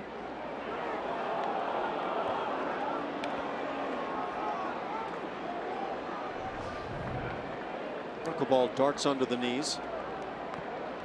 Blummer, you were a longtime infielder. One of the fans on Twitter asking if a fan has the right to block or obstruct a player from reaching into the stands for a ball. Nope. Yep. So you go over there and that takes place. Well, as soon as they lean onto the field, that's obstruction. But if I'm in the stands. Line drive into the gap in left center and dropping. That's a hit. Here comes Springer being held at third base. Correa. And we're all tied at 5. Runners at first and third. Second RBI hit of the night for Marwin Gonzalez. And this Astros offense has come to life. Pretty good at bat by Marwin Gonzalez. Second hit, second RBI in this game is going to bring John Farrell out. So the skip of the Red Sox will take the baseball from the knuckleballer Stephen Wright as he will depart. And another great job by Marwin. Good choice by Marwin to hit right-handed off the knuckleballer. It's actually pretty good base running by Correa. Thought there might have been an opportunity to get sent home, but Gary Pettis opted not to, and this game is continuing. And so the Astros back even with the Red Sox here in the 5th inning. We'll be right back.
Houston Astros, LLC, and may not be reproduced or retransmitted in any form. And the accounts and descriptions of this game may not be disseminated without the express written consent of Houston Astros, LLC. Stephen Wright having his toughest night of the year for the Red Sox. Astros have tied him at 5. And now 25-year-old right-hander Matt Barnes stands at 6'4". He comes on to work it with 1 out in this 5th inning.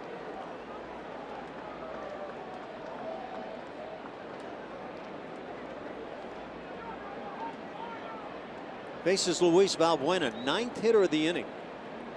Make that 8th hitter.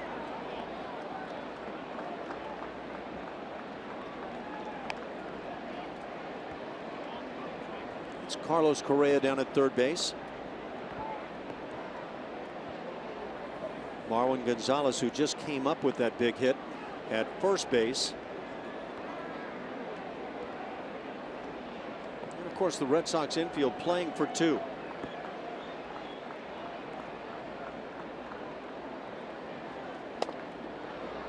That starts, he holds it back. 2-0 the count.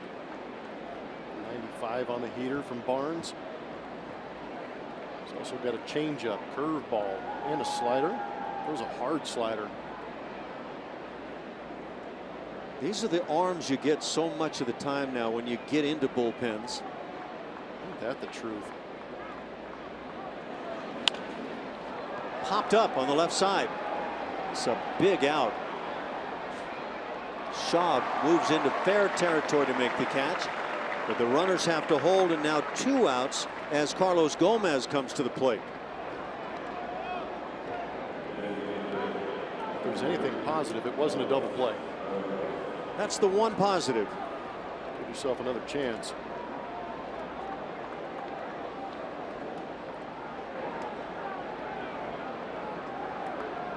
.193 that batting average for Carlos.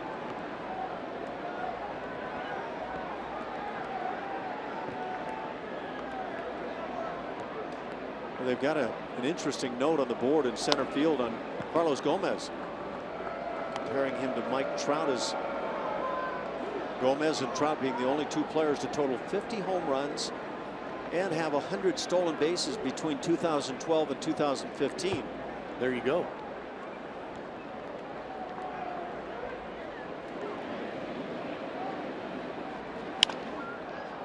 Fouls it down the right side. It counted a ball and a strike on Carlos.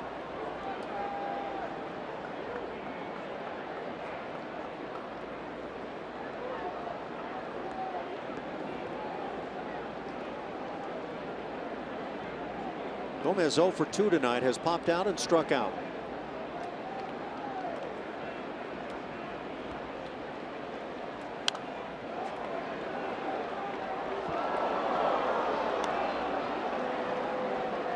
One and two now.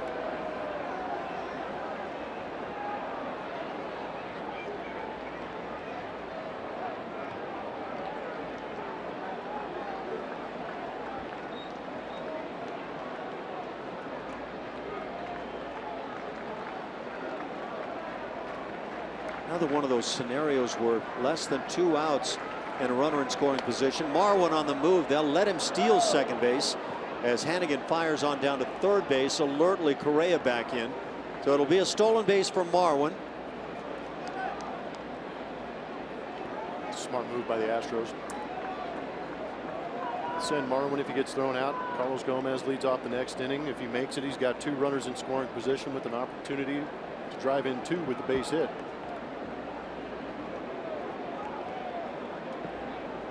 Hannigan out to the mound. They've got a 2-2 count, and Carlos Gomez 0 for his last 11.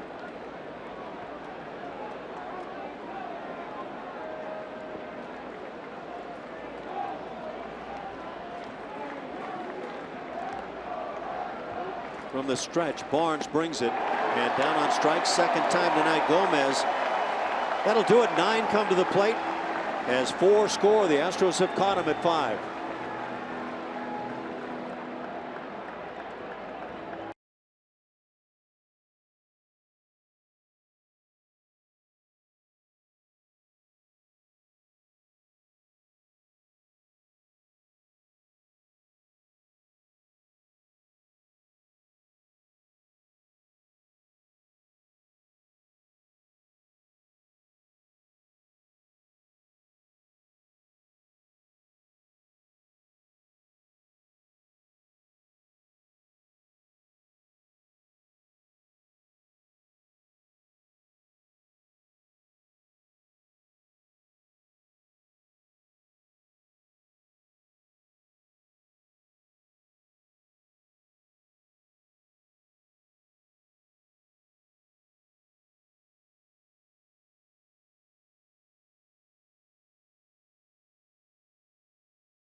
That's thrown at me. I mean, I'm my 23rd start in a big league uniform, and I'm standing at Minute Maid Park with 50,000 strong, you know, playing against a team who was in the World Series the following year, and you know, his experienced playoff team, and it was a big test for me, I think, and I think because I could get over that hurdle, and I think it was because, like I said, of how much, you know, love and passion that I felt from the fans and how badly I wanted to, you know, pitch well for the team. You know, help me get through that. Lance McCullers talking about his abilities pitching in that postseason game October 12th against Kansas City. And I think that gives you a good idea of the way Lance carries himself. He's just a very confident young man. Yes, he is. He's got the stuff to back it up. Along with that confidence is the desire to win. Back even in this one as we go to the bottom of the 5th inning. Still not a complete game as McCullers works it to the top of the order. Mookie Betts leads it off.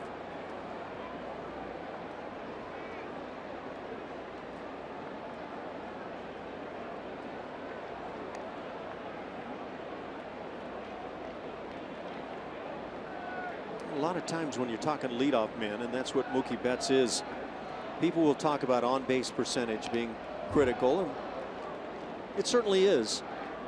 But you're talking about the best offensive team in Major League Baseball right now, and Mookie Betts has an on-base percentage of .296. Wow. Does that surprise you at all? Yeah. It's extremely low. Fly ball hit to right field. Springer will back under and make the catch. Out number 1 in the 5th inning. Jack in the Box is going to take us inside the box score. Youngest pitchers with 9+ Ks per 9 innings and less than a 1.20 whip. Drink that in. Some big names. Lance McCullers did it last year at 21 years old and 272 days. That 9 1/4 almost strikeouts per 9 innings. And that whip just barely under that 1.20. Some decent company right there. Spent some time behind the plate there with Dennis Eckersley back in those days.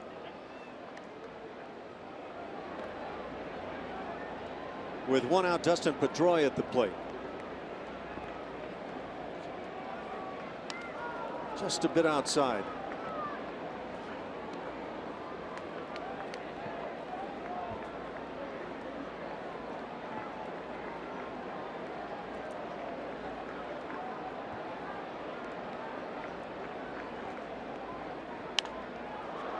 Popped up. Foul territory on the right side. Castro called off by Marwin, who makes the catch. And the big out. 2 in the inning. Xander Bogaerts now comes to the plate.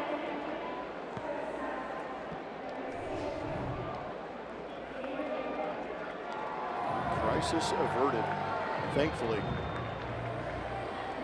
Corner infielders always have precedent over the catcher. That's a tough play for a catcher coming out of the crouch to try and find that in range that far. Good job by Marwin to come in and take over. And crucial that you sound off loud enough that the catcher can hear you. Yep. Just tough to do at ballparks like this. These fans are right on top of you here at Fenway.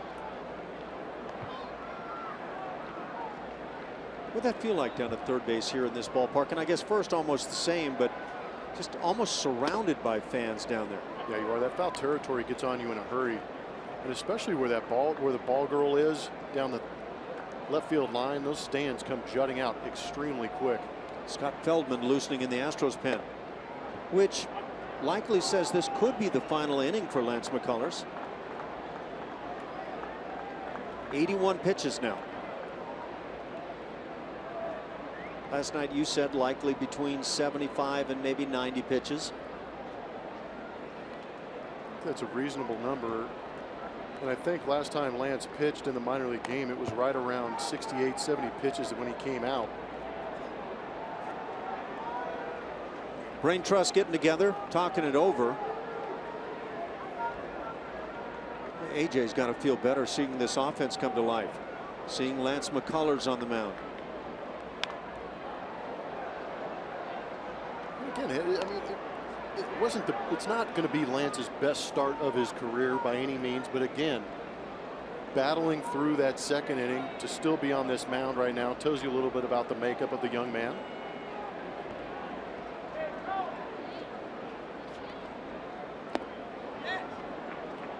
Well, he had the rough one last year in Arlington, but the impression he left was, don't worry about me. That's not going to impact me in any way.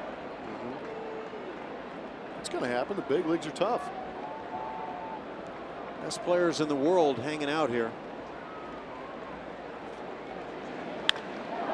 In the air in deep left center field, back toward the monster, and it's high off the green monster. Digging into second. And making it with a slide, a 2-out double for Xander Bogaerts, his second hit of the night, and he just keeps on swinging it.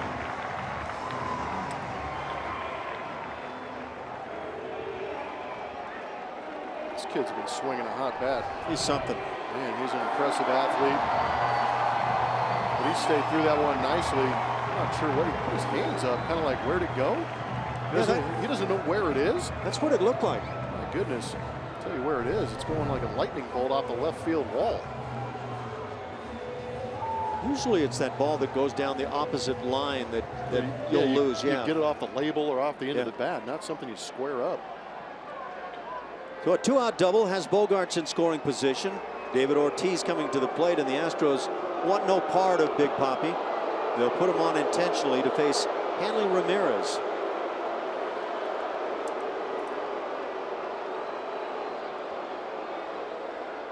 Big Papi's 0 for 2 with a strikeout, but his presence a little more than you want to face.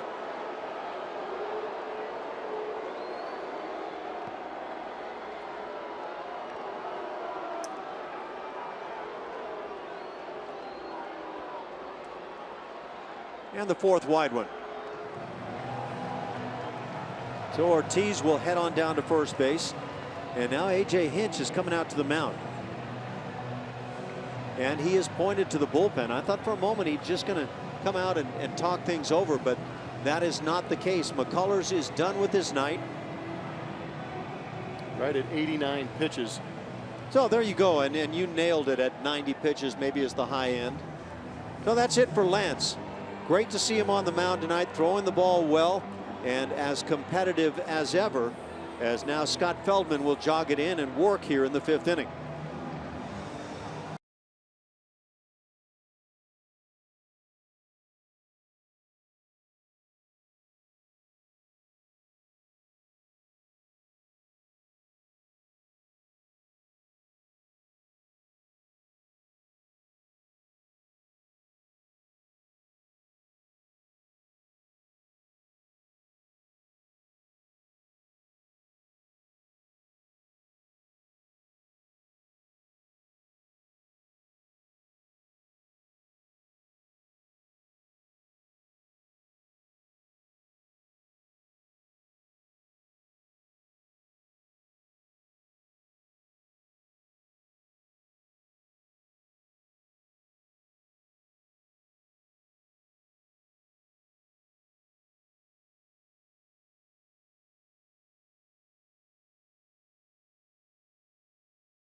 And the Red Sox. Watch every out-of-market game live in HD on over 400 supported devices with MLB.TV Premium, which includes a free subscription to At Bat Premium. Blackout and other restrictions apply. Visit MLB.TV for details. Ash? Thank you, Julia. And to hear that conversation right now. It's a little father-son going on right there. Don't you think AJ is extremely pleased with what he saw tonight? Yeah, and I am too. I appreciate the poise, the confidence of Lance McCullers out there. Got roughed up in that 2nd inning where he gave up all 5 of those runs, but was able to shut down a tough offense. But yeah, I thought he pitched well. Yeah, I'm right with you. And now it's on Scott Feldman to get a big out. Hanley Ramirez at the plate, runners at 1st and 2nd. 2 outs here in the 5th inning. And if it goes any further, the left-handed bat of Travis Shaw waits on deck. So a big out to get for sure, as that first fastball runs up and in. And take a look at that number. Did you see that? 93 out of that right arm of Scott Feldman. Come in and announce your presence with authority. What a difference from the starts for Feldman. 93 though. Well, honestly, if that's what he's capable of coming in for an inning or two out of the bullpen, that's a huge plus. That was beautiful.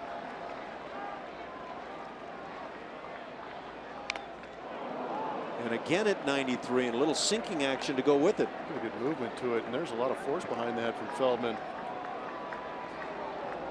But again, losing his rotation spot to Davinsky, moving into that bullpen, may not be happy about it, but he's channeling that anger in the right way, doing a great job out of that bullpen so far. Make the most of it. He's got an ERA at 3.38, certainly respectable. 9th appearance, 5th out of the bullpen.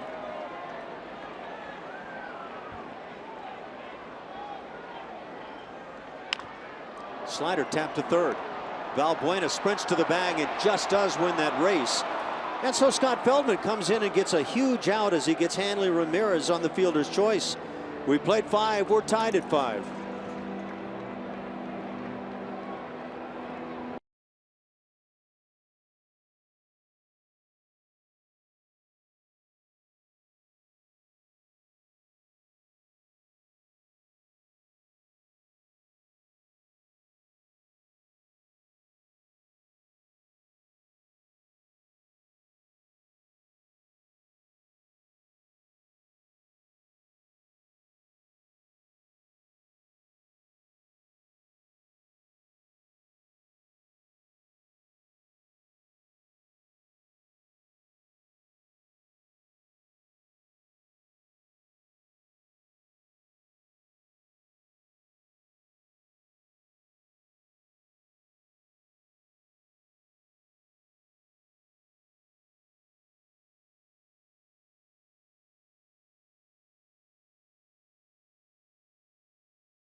By Southwest Airlines. Transparency, low fares, nothing to hide.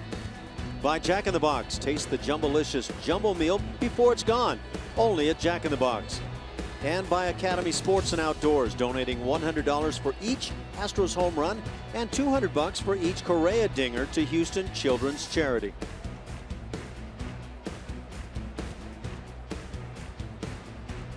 Well, we've been pretty fortunate here, I think, based on what we had heard coming into the evening. It was going to be a lot of rain, but it's been playable. And we played 5. We're tied at 5.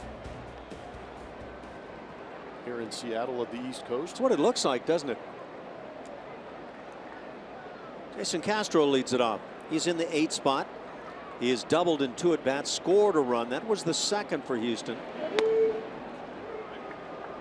Looked like they were going to try to rally and get a little something going. Well, they got a little more than a little something going in that 5th inning. 4 runs on the board.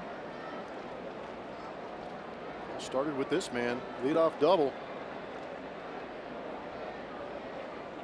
Big RBI hits in that inning out of 3 guys: Altuve, Springer, and Marwin Gonzalez.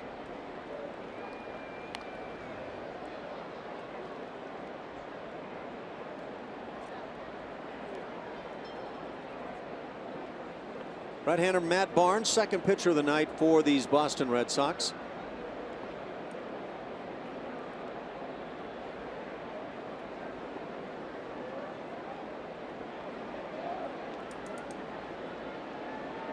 The 1-1. 1-2 on Castro. Pretty nasty slider. Wow. Just painting that down and in.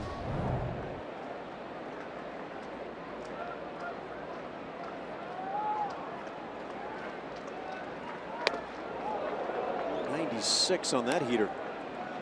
2-2 the count.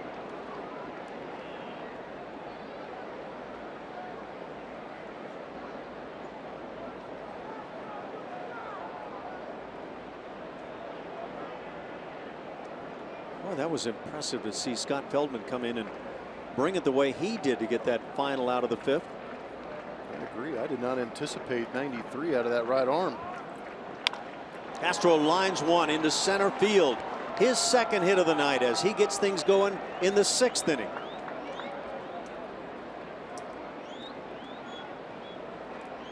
The West Coast kid likes hitting out here on the East Coast. Is that bat starting to get ready? I like it if it is. Good job. He went the other way, and I think when you start hitting the fastball as a left-handed hitter the other way, allows you to stay on pitches like this, kind of a hanging slider out over the plate. And a good job of staying on it and through it from Jason Castro. Good swing. Leadoff single brings up Jake Marisnick, and Jake wisely dropped a very nice bunt on the first base side in that 5th inning. Got himself an infield single with it and kept that rally that had been started by Castro going. And again, the Astros able to even the game with 4 runs in that frame.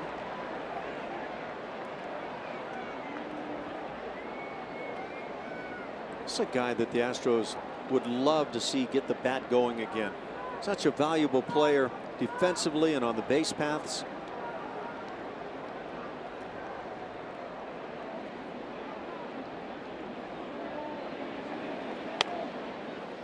I am right there with you, Ash. I mean, he brings a lot to the team when he's going.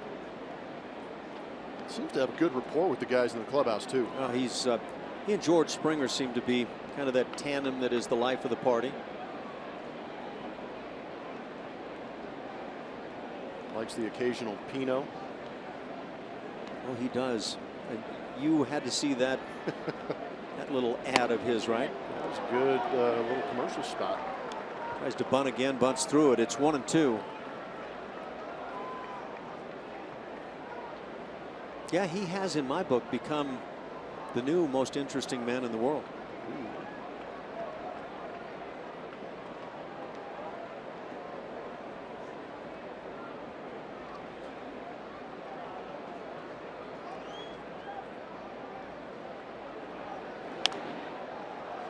Good swing as he fouls it off.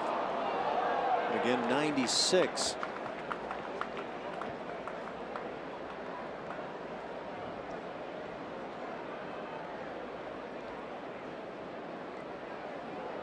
Following Marisnick, top of the order with Altuve.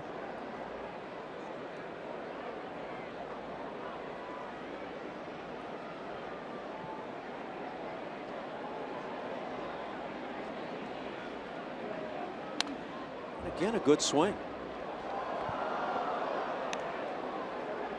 Fighting off 95. I imagine it's just a matter of time before Barnes goes to one of those secondary pitches. Jose Altuve has reached 3 times tonight. A couple more hits.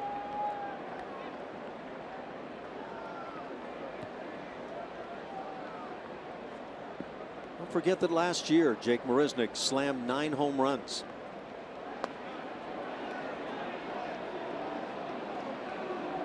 They go to the appeal. Palms down on that appeal. That's Toby Basner down at first base.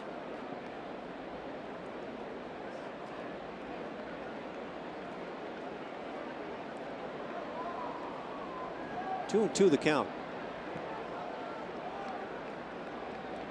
9 home runs, 36 RBIs, 15 doubles and 4 triples for Jake last year.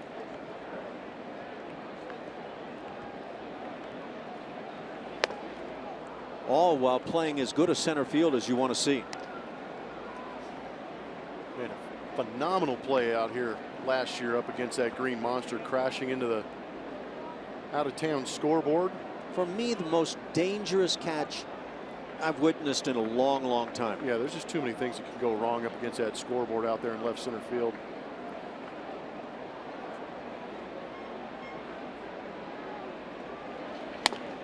But down on strikes in the first out of the inning.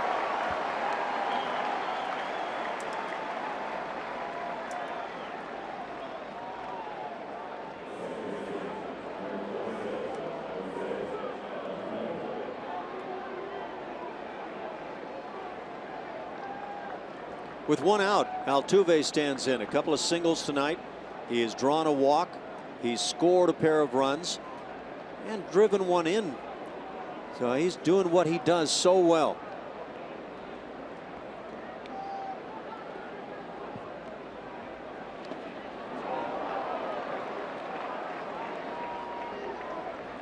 You get so geared into getting a first pitch, you think it's going to be a fastball and you're going to jump on it and make something happen, and then that filthy slider comes.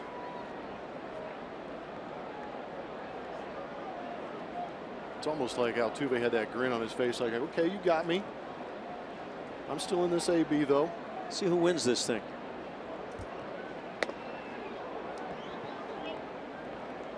And again, that appeal yields a no swing.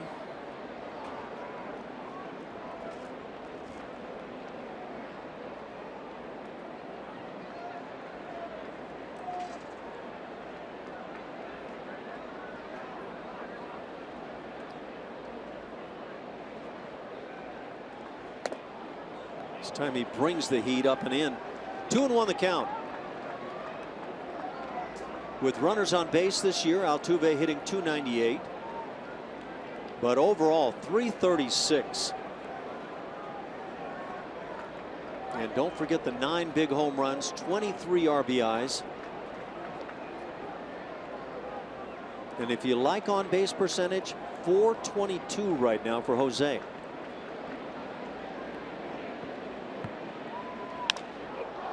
Fastball got in a bit. Lazy fly ball into right center. Betts with the catch. And 2 down here in the inning. It'll bring up George Springer.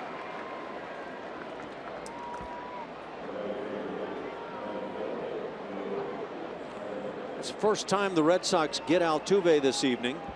George Springer has produced a couple of hits, a single and a double. And that double in the 5th inning plated a pair.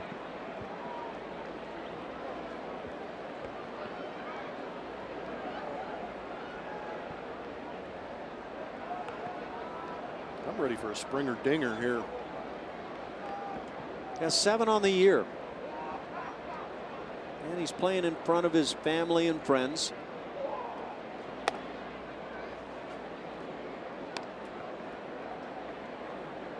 And this is where George used to come as a kid to watch some Major League ball games. Said about once or twice a month he and the family would come on out.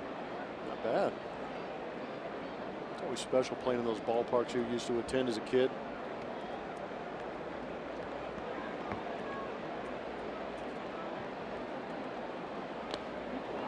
Slider must be very tough to pick up.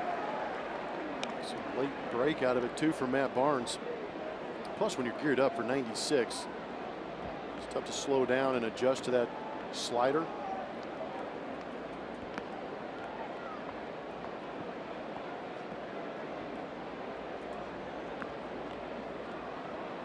In the 6th inning, the Astros had the early 1-0 lead. Then Boston struck for 5, led it 5-1 until the 5th inning. High strike. It's 1-2 now on Springer.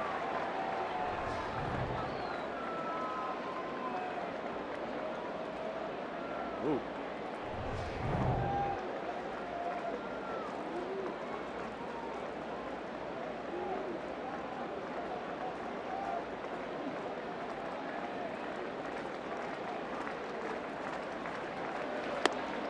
Tried to come up the ladder with that heat at 97.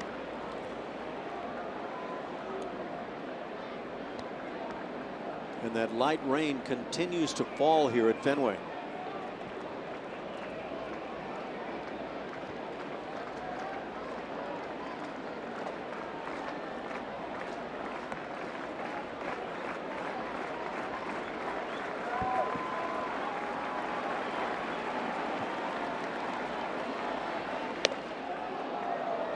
Three and 2. That'll put Castro on the move.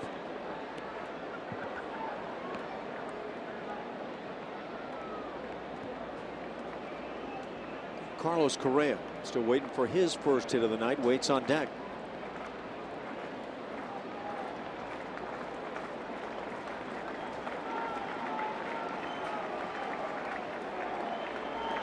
If you're Jason Castro, you've got to get a good jump here in the event of a gapper. He's on the move. The pitch is drilled high and deep left field. Jeff Blum has got his wish. Home run number 8 for George Springer, a 2-run shot, and the Astros jump on top 7-5. Thank you, George. Appreciate that. What a great at bat, laying off some high heaters. Barnes tried to get away with that slider again. You can see George recognizing the family in the stands. It's got to feel good for the young man to finally play here in Fenway and do well. Got a hanging slider and a 3-2 count. Hammered it over the monster. So big personally, and then even larger for the team. A big boost for the team, too. Feldman doing a good job of getting out of that jam last inning, and the Astros answer. The last time the Astros led tonight was 1-0. That didn't last long. And now a 7-5 lead here in the 6th inning.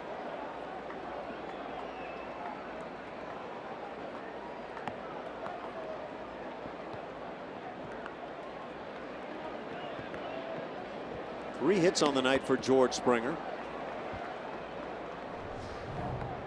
Look back and see getting on the side of that slider, just kind of flipped it in there, turned into a cement mixer. What a beautiful shot.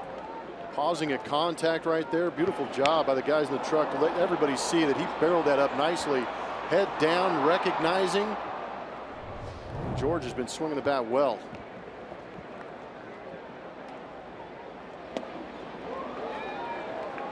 That's the first long ball on the night for either side.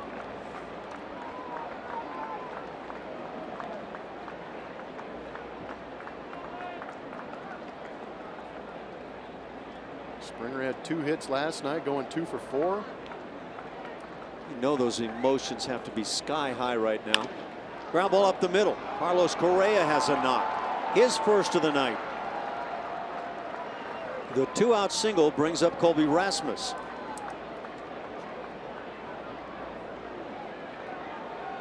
Four RBIs for George Springer. That is nice. And that's going to do it for Matt Barnes. John Farrell has come to the hill, has pointed to the bullpen. And the left-hander will jog it on in. 7-5 Astros lead it.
Run bomb over the green monster, and I got to catch up with Springer before this series started, asking him about just how special it is to play in this ballpark. You guys mentioning this one being special. He used to sit out in the outfield as a kid and watch the Red Sox have a lot of fun. I actually asked him, is it the dream to hit a homer over the green monster for you? And he looked at me, laughed, and said, I want to hit one anywhere. It doesn't matter. But you know he's going to be talking about this one in the dugout and after the game, guys. You're dead on, Julian. You can see it in the eyes of George Springer. You remember those childhood dreams. There's just no way to keep them out of your head. Especially when they become reality. Something he will never forget. Left-hander Robbie Ross comes on now to face Colby Rasmus.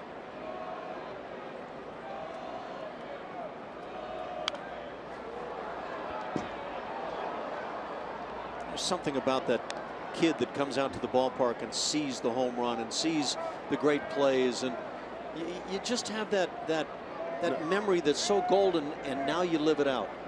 And it's generational too, because there is probably a young man in this ballpark who saw that home run and will remember that for years to come also. You're telling stories about how he saw George Springer hit a home run, and there you go, how it's stuck in his memory.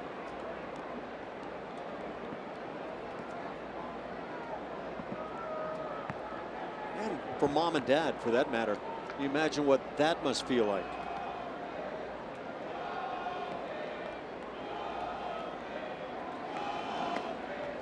Ross misses away.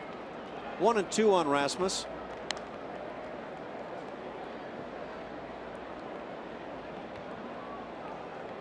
Colby has cooled off, hitting .227 now.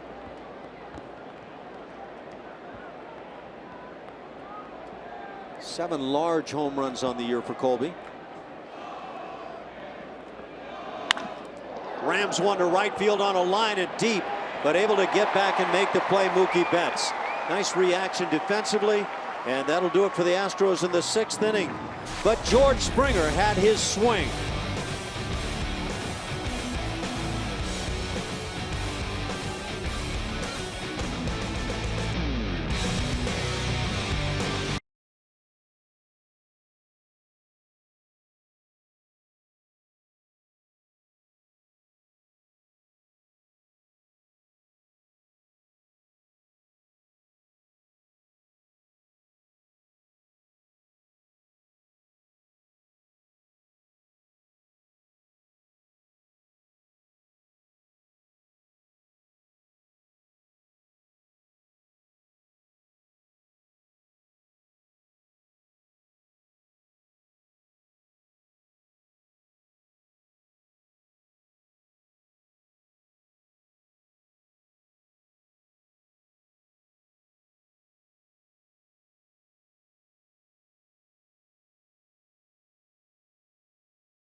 Seven for the Astros on that big Springer dinger in the top of the 6th inning. As we go to the bottom of the 6th, and playing to win is brought to you by Toyota Tundra. Lance McCullers making his debut here in 2016.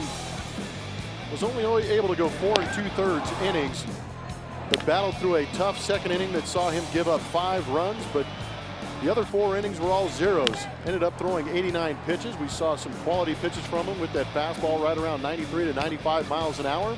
Also had an excellent slider, and we saw the occasional changeup also from the young man. Did a good job of keeping his team in this ball game. I wonder if part of that message from A.J. Hinch is, I know these numbers are not going to look spectacular for you, but we loved what you brought tonight. And that would be a great comment for him to hear. Yeah, and furthermore, when you take into context the way the Red Sox have been putting runs on the board, it's not a bad night at all. Yeah, so true. Scott Feldman now will try to protect this 7-5 lead here in the 6th inning. For the Red Sox, 6-hitter Travis Shaw leads it off. Shaw's reached twice tonight, has walked and scored and singled.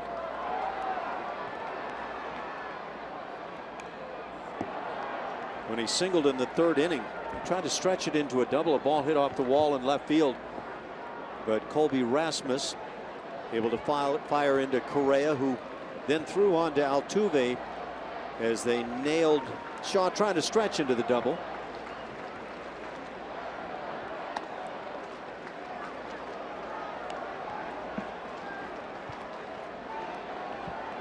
Shift on defensively.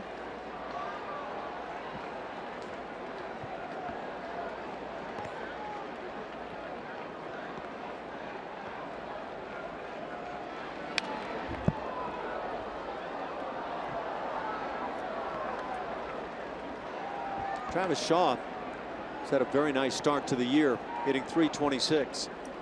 In night games, hitting .341.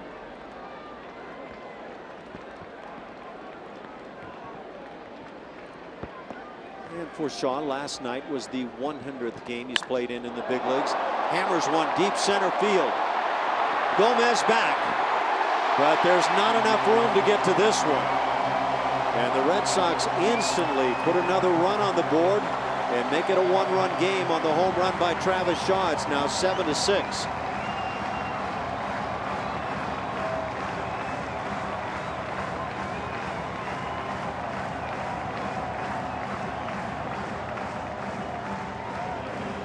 Each side with a home run tonight. Seeing some sliders get hit hard in this ball game. Just hung up for Shaw out of the hand of Scott Feldman.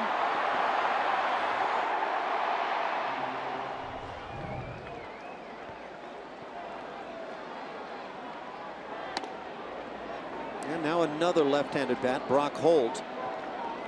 He has walked and scored and grounded out. 1 for 2 on his night. Good player that does a lot of things well for the Red Sox.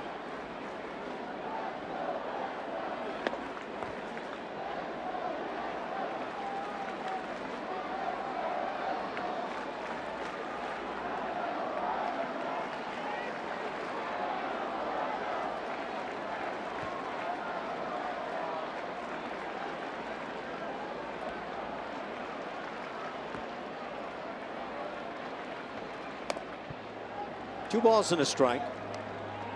Holt, 27 years of age.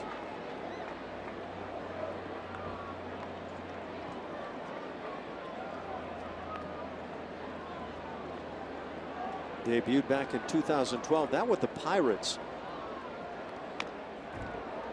And has been with the Red Sox every year since.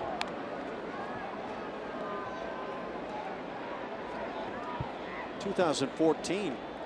Put up a nice season, 8th in the Rookie of the Year voting.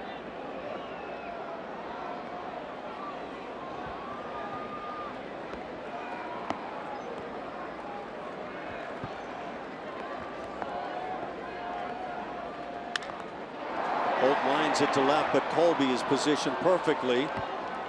And the first out of the inning.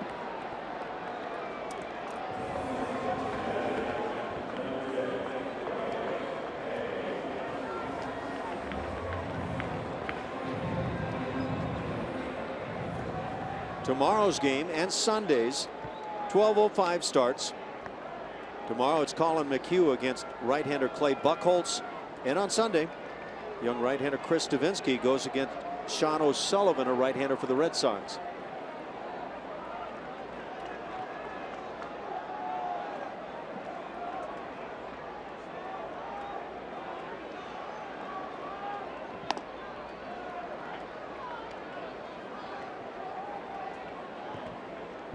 I'm hearing that Sunday game is 12:35.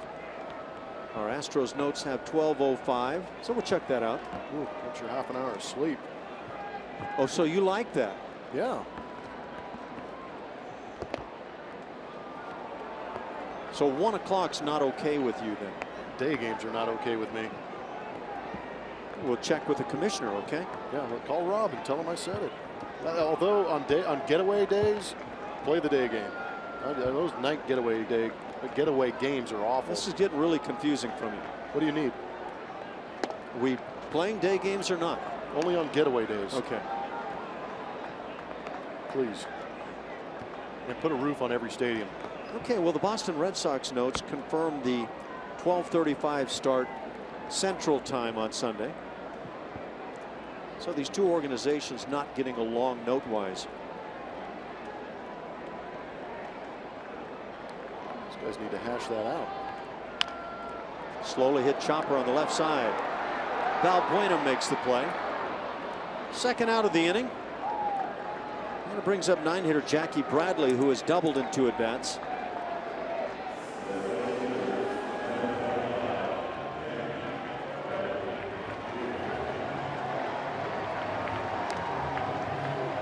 So without Jeff Blum's approval, we will play tomorrow a 12:05 start, and then on Sunday with his approval 12:35.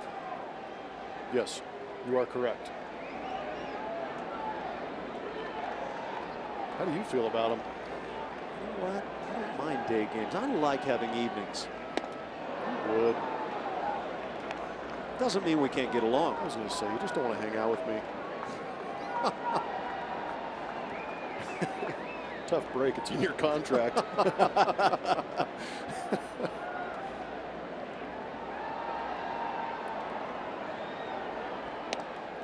Right there at the knees. It's 0-2 on Bradley. Nice pitch. Extended his hitting streak to 19 games with a double in the second inning.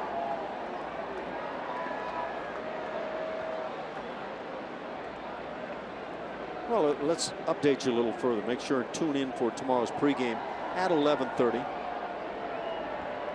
Jeff Blum will be with you all the way. I got something special planned for tomorrow. Do you? Yeah. What you got? I might be busy. I'm not going to give it away.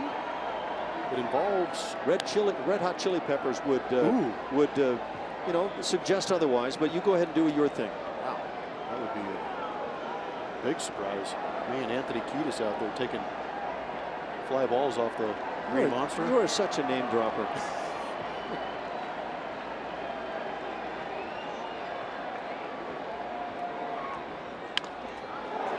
Nobody's there, and that's a base hit for Bradley, his second of the night. So Bradley aboard with 2 outs. Leadoff man Mookie Betts comes to the plate. The Astros Road Ahead is presented by DeMontron RV. There you go, 2 more with the Red Sox. Day games for Jeff Blum. Monday's an off day. Do whatever you want to do, and then 3 with the White Sox coming up before coming back home to the Texas Rangers, the Baltimore Orioles, the Angels come to town. A lot going on. Make your plans to join us. Those are golf days, Ash. Yeah, those look really good too. And not off days, golf days. You know what? The 23rd is in Houston, and you should show up. It's a I will be there. MLB alumni game. Oh, really? Yeah. Yeah, there's a you need to we'll get you all hooked up. I'll be flying in that day. Oh, because I'm going to pick you up for that Baltimore series. I'll be back in Houston for the Baltimore series. Yeah. Okay. Okay. Sounds good. Looking forward to it. Love to get you in early. We've got that alumni game or golf going on, charity Very event. cool. Yeah. The MLB Union Alumni Association also, they do a great job. Oh, you bet. Those golf tournaments. Take care of a lot of people.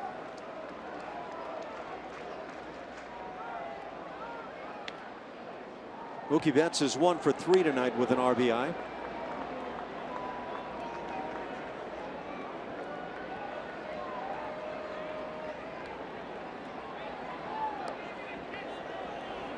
And Tony Sipp gets it loose.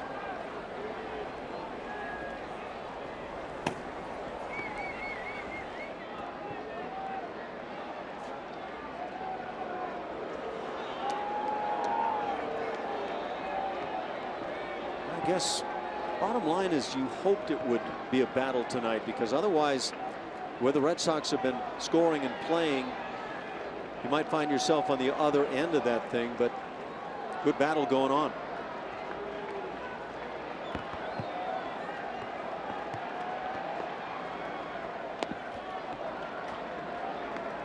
Ball and a strike. Leadoff man for the Red Sox at the plate. Scott Feldman has been doing a nice job out of the bullpen.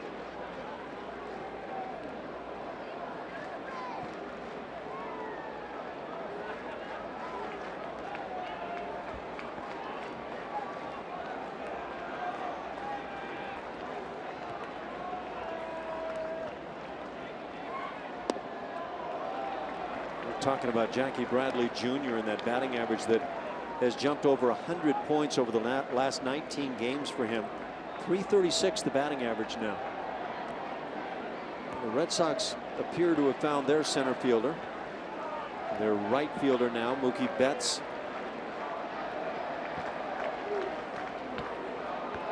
They're a younger club than you typically think of the Red Sox being.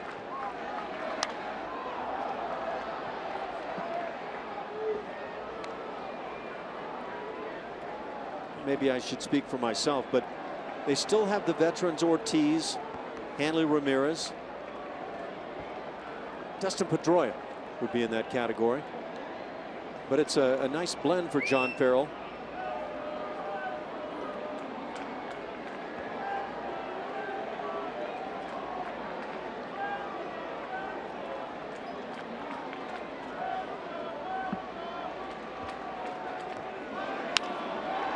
Line down the right field side. Springer will get there and make the catch. And that'll do it for the Red Sox in the 6th inning. They add a run on the long ball by Travis Shaw. It's now 7-6 Houston.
And which one you would most like to visit.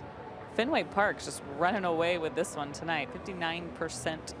Dodger Stadium getting no love. I will agree with this though. Fenway Park is pretty cool. It's small, but there's so many nooks and places where there's really cool things hidden around the ballpark that you could spend some serious time here and not get to see everything. You know what I mean? Yeah, thanks, Julia. You don't have to be mean about Dodger Stadium though. Just I wasn't being mean. The fans spoke. Well, there is a lot of character here. Yes, there is. Yaki way out there. It's a good time outside around this ballpark, and then you come inside and there's plenty of going on. Sights. Played 6 tonight. It's 7-6 Houston. Marwin leads it off. Fenway Farms, huh? Yeah, you can get some kale out there. Some beets. You been living on kale lately? Kale and beets? No, I just had clam chowder. Whoa. It's the opposite of kale. Kale's the main ingredient in that, I think. Oh, yeah. Marwin has a couple of strikes on him. 0-2 the count. Man, careful. Oh my gosh, is this San Diego? Yeah, no kidding. They tried to tell me the bees were nice. Oh, those aren't killer bees? No, they're honeybees. They were nice. They didn't sting me, but. Last time you saw bees around like that, you had a home run on that day. How you doing today? Yeah, a lot less productive than I was back then in every aspect. Julia, are you soaking wet yet? Nope. I found a good hiding spot. Staying out of it. Yeah, you did. Darwin's down on strikes. Well, stay dry, Julia, as we see out number 1 here in the 7th. I'll never give my secrets away. No, don't do that. I always took her for being a gamer, battling through the elements. Well, my scorecard was soaking wet. I wasn't getting anything done down there. We can keep score for you. You just give everything away, Blummer.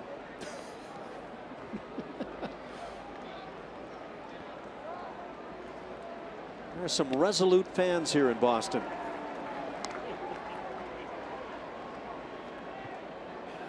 Luis Valbuena hitless in 3 at-bats. I'd call that resolute. Where are the Astros fans? Are they lined up like that in there? They could be hidden in those Boston Red Sox ponchos, but I think true Astro fans would avoid that issue. Oh, that's true. You can't go buy those things and hang out, can you? No, turn it inside There out. you There we go. go. Now we're talking. That's how you stay dry. Smart fans. Wear no poncho around here. What did you say about Mr. Villa?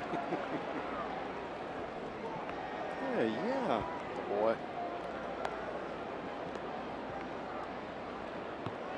Ball and 2 strikes on Valbuena.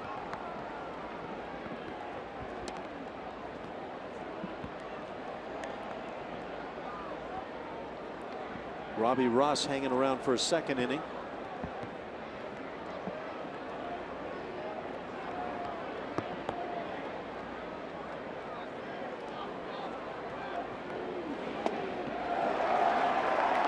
Valbuena down on strikes. Couple of punch outs here in the inning. That'll bring up Carlos Gomez.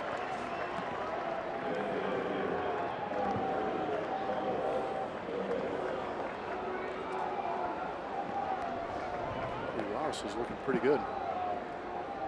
Left on left slider.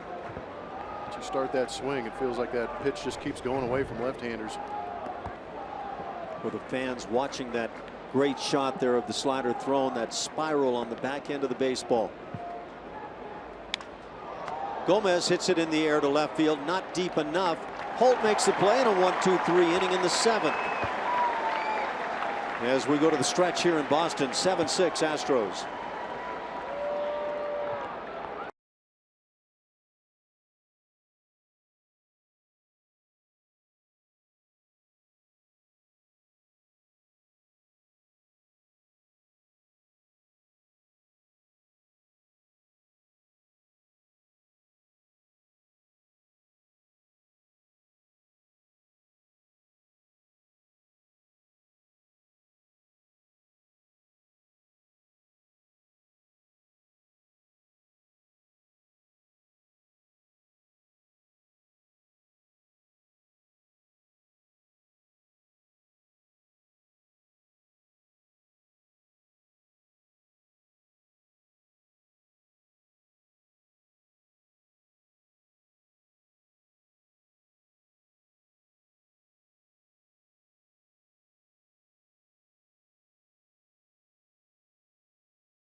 Holding to that lead over the Red Sox. We all know Jeff Blum was a big star as a player in anything he's done. Defensive wizardry. How about those numbers at Fenway? Very Realize nice. Very 6 nice. extra base hits. I actually, careful. Actually got Derek Lowe here at Fenway Park. Wrapped it right around the pesky pole. Did you? Oh man, those are some powerful hacks right there. But what about my counterpart, Alan Ashby? Goodness gracious. Here we go. Breaking out the rainbows. Look, you got a grand slam here at Fenway. Oh, That's a big time bomb at the Dome. He might have been the 9th wonder of the world. $317 at Fenway? 10 steaks? I Pretty don't good know. numbers, Ash. I don't know. Oh, you got out a candlestick. You know what? A couple in the upper tank there, too. Little tapper, third base side. Valbuena lets it roll, and it stays fair. So the Red Sox pick up some noise here in the 7th inning. Dustin Pedroia, infield single. He's 1 for 4 as it brings up Xander Bogaerts. It's fun to kind of see some little moments of the past. Yeah. Some good highlights, Ash. Did some damage. Upper tank twice at That's not Candlestick. easy to do. Yeah, those I mean, were that's Barry Bonds type stuff. No.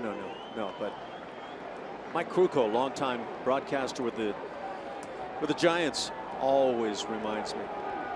And I say, thanks for the memories.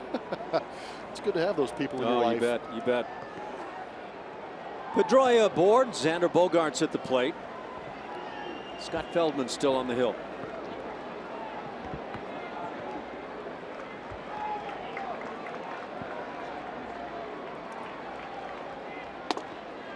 And Feldman finds the strike zone.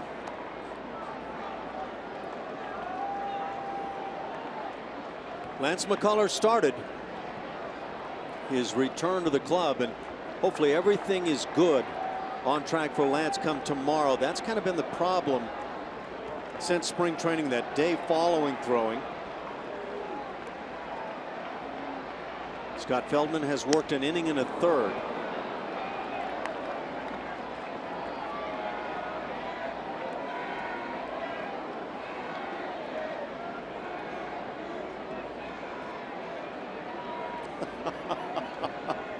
Somebody just busted us.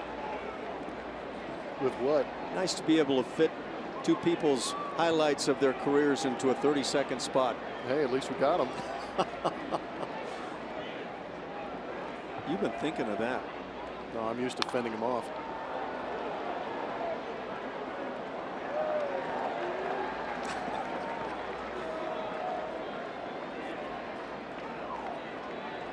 Yeah, I hate to drag you into Oh, come on. my black hole there, but yeah.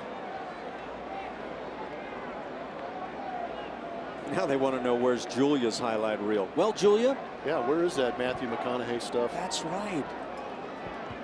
That stuff never ends. It's either that or it would involve some form of food. Yeah. 1 ball and 2 strikes. Yeah, but that was national material when she interviewed Matthew McConaughey. That was viral. You know what? And it only happened because we kept urging and pushing, and Well, fanny pack sales went up 3% after that. that's right. That's right.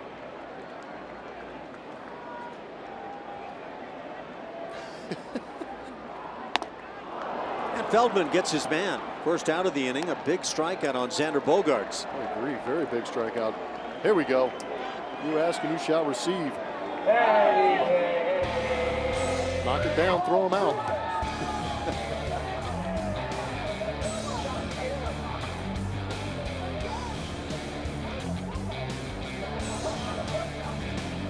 That's it. That's it, huh? Scott Feldman is done with his night after getting the strikeout of Bogaerts. We'll be right back.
A runner is on, and it's 7-6 Astros.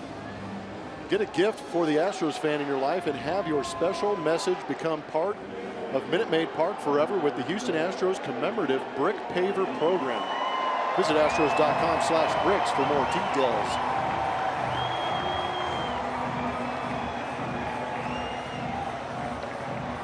Tony Sipp is on to work it now to David Ortiz.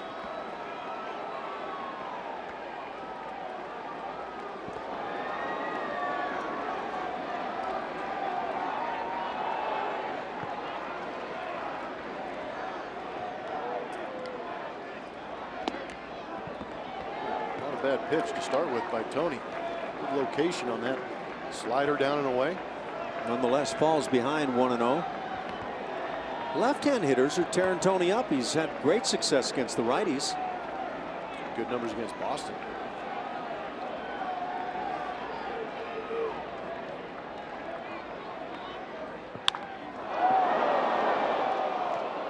And that's a pretty quick left-handed bat.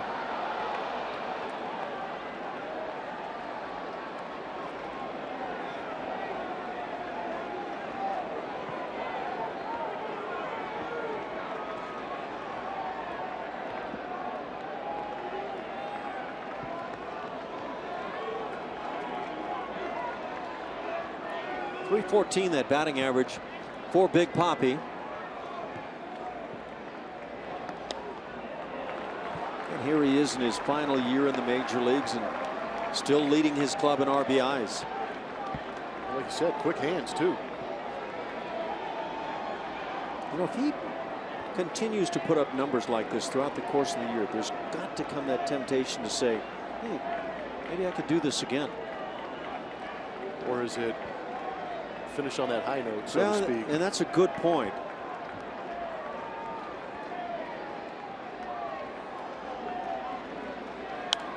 On the hands. 2-2 the count.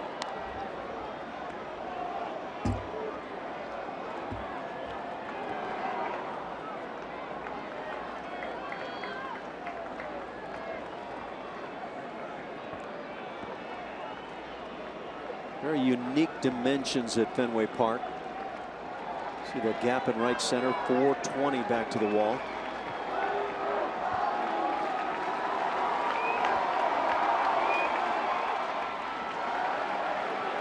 Castro with a nice job to keep it there. It's 3-2.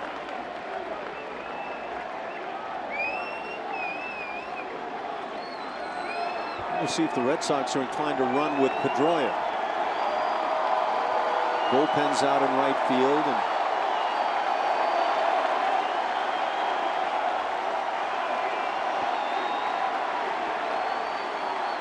Pedroia does not go. The pitch popped up shallow in center. Jake Marisnick getting the start out there tonight. Second out of the inning as Hanley Ramirez will come up, and now A.J. Hinch jogs it out to the mound. And we'll see what A.J. has in store. He points to the bullpen. So he's going to bring on a right-hander to face Hanley Ramirez as the Astros try to maintain this one-run lead here in the 7th inning. And we'll be right back to Fenway.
Out to get, and Ken Giles comes on to get it now.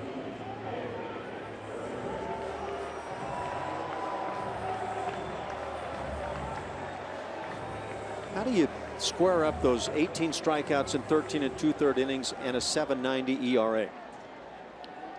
When he's good, he's good. When he's not, he's not.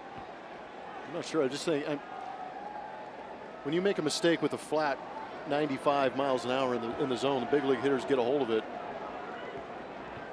But we've seen some late life out of that arm in recent days from Mr. Giles. First pitch, a good one, well spotted. That little slider. It's 0-1 on Ramirez.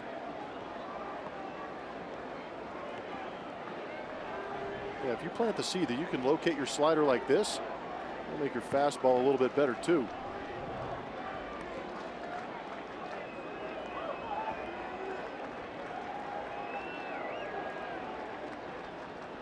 Pedroia is still down at first. 98. Hello.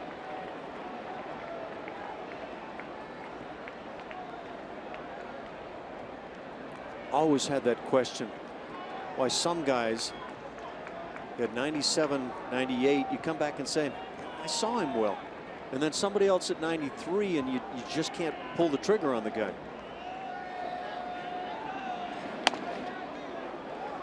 It's a noisy heater. A strike at the top of the zone.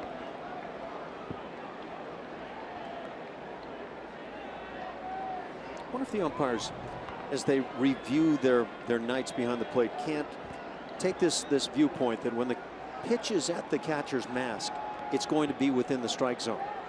It's a good reference point. Because it ought to help kind of set things up. And of course, it takes into consideration the height of the hitter and all that sort of thing. But I mean, it's a pretty nice spot where you can work off of, I would think. I agree. And it's a good limit to the top of the zone too. It's above the catcher's mask, and you can kind of give it a break. Call it a ball.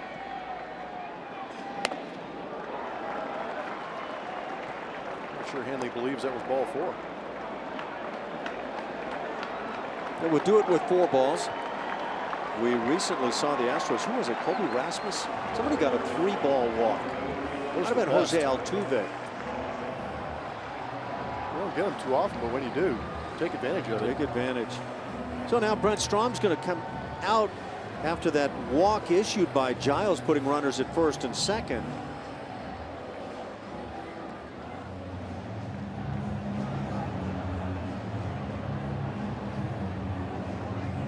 A lot of what Brent Strom does when he goes out there is try and reinstill some of the confidence.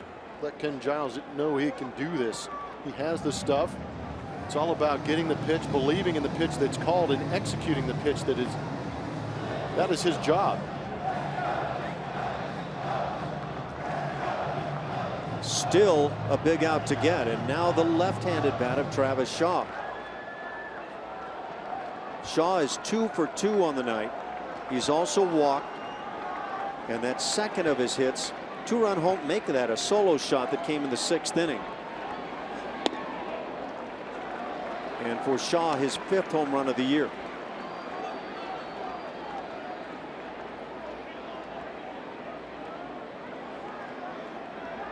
Shaw is 1 for 2 off of Ken Giles.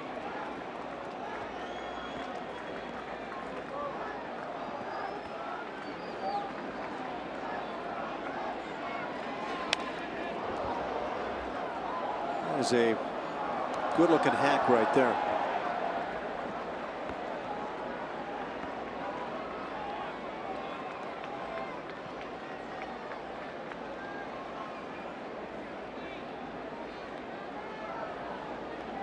Looking at Ken Giles, he attended college at Yavapai in Prescott, Arizona. And Charlie Corfeld, former Astros pitcher, also attended Yavapai.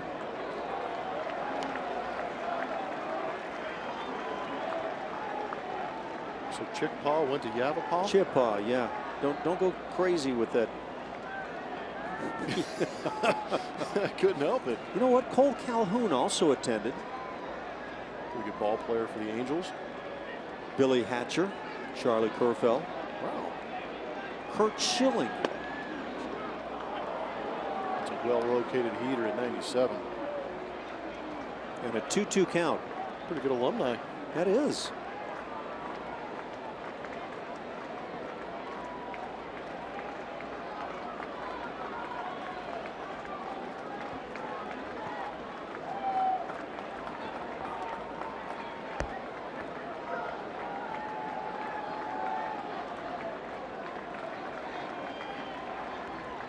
Giles set for the 2-2. Hit on the ground. Altuve able to make the play, and the force hits second base. 4-6 on that fielder's choice, and Giles does get the big out in the 7th inning. Red Sox strand a pair. They're still down a run.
To the bullpen once again in this one-run affair. Koji Uehara comes on to pitch for Boston. Hails from Osaka, Japan. 41 years of age now. Pretty good. He's one of the few guys that come out of that Red Sox bullpen not bringing fuel. But even though he doesn't bring high velocity out there, he's got a great split-fingered fastball. Does a good job of keeping hitters off balance. Here's a number for you on Uehara. Over his career, 8 years, 10.5 strikeouts per 9 innings. Yep. Pretty incredible stuff. And again, he's coming at you with 86 miles an hour, but he's got a little bit of a cutter, but that split finger tumbles in there less than 80 miles an hour. Between 2010 and 2015, not a single year where his strikeouts per 9 innings was under the 10 mark. Now this year it's at 8.8, but those are very impressive numbers.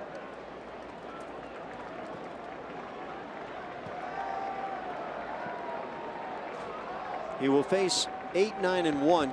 Jason Castro will lead it off. Swinging the bat well, 2 for 3 tonight, a double and a single, and scored a pair of runs.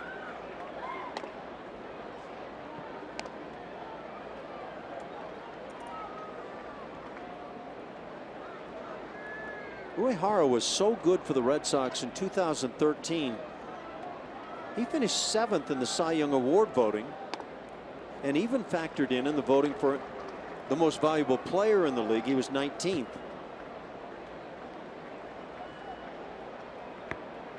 Had a 1.09 ERA that year. Well, that'll help you win world championships.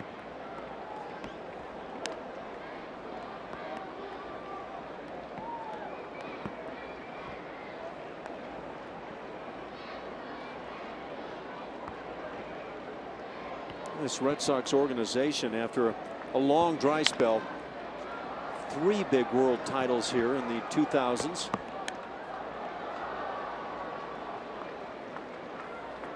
407 in 2013 behind that foul pole there.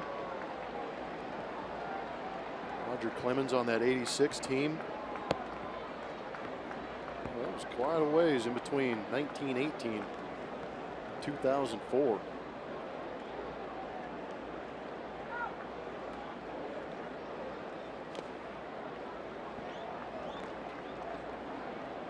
Terry Francona, now the manager of the Cleveland Indians, was the skip for 2 of those World Series victories.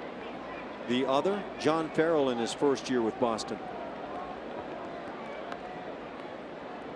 John Farrell already now in his 4th year at the helm of the Red Sox. Oh. Man, Uehara almost ran into the barrel of that bat.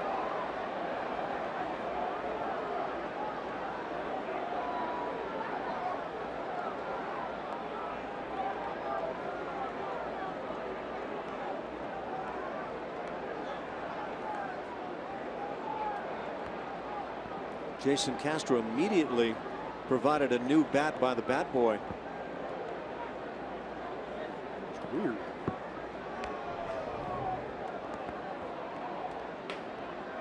Watch the barrel of. Wow. Would not have been good. I don't think that's a broken bat, is it? No, it's not. That bat came flying out of Castro's hands. I'm actually surprised he took a new bat.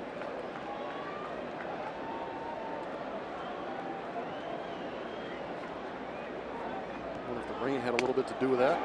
Castro caught looking. Out number 1 here in the 8th inning.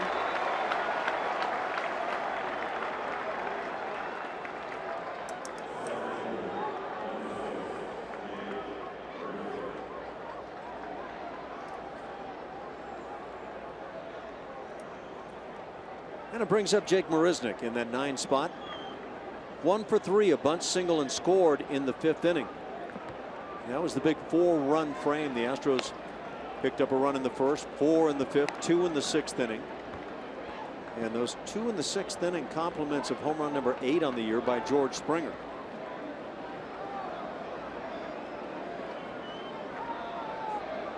And that was a 2-out shot by George.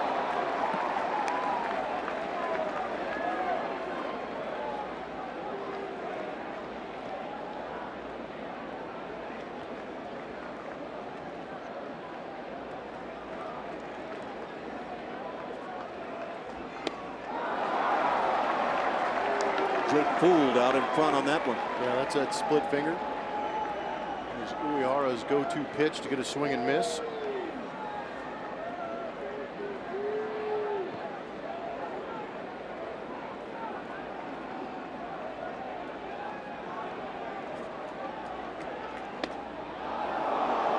Just inside at the knees.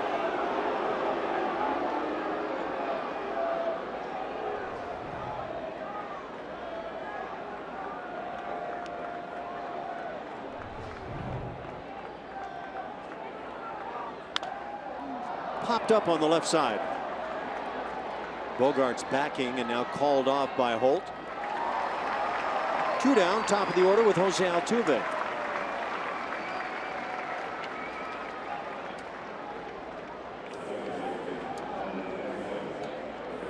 Altuve has singled, walked, singled, and flied out.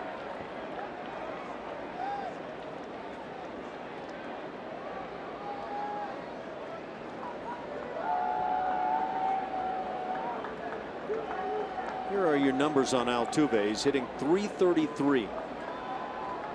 9 homers, .419 on base percentage. And he's slugging at .632. Just doing some great stuff. That's extremely good.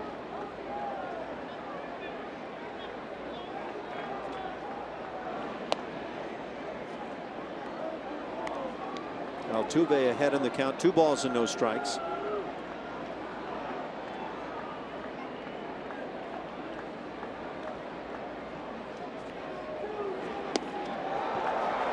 Fooled on that one.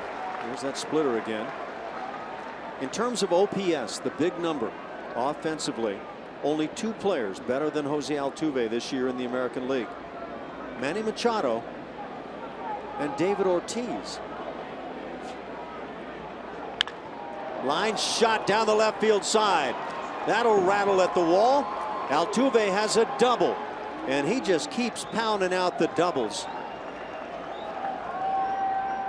And his third hit of the night, double number 17 as he leads the league. Just like we promised earlier in the game, it's Miller time, brought to you by Miller Lite. George Springer coming home, getting to play in a ballpark that he grew up watching Red Sox baseball in. Launches his first home run over the Green Monster. What a feeling in front of family and friends. What a feeling in that dugout. Well, maybe a shot at another big swing. Needs a triple. Yeah, if the cycle means anything to you.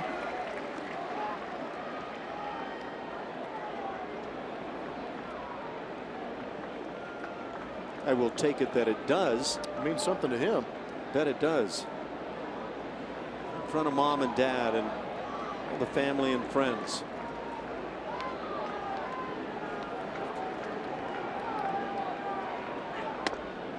Takes a strike at the knees. 0-2 the count.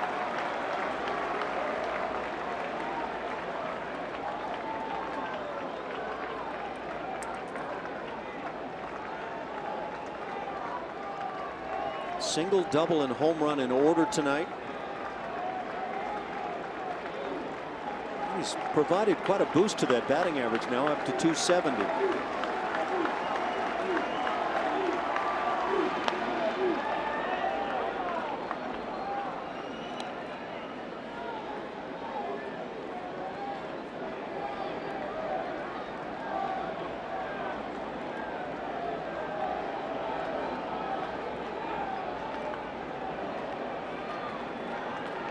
George Springer, with the walks he's been picking up this year, has an on-base percentage at .372.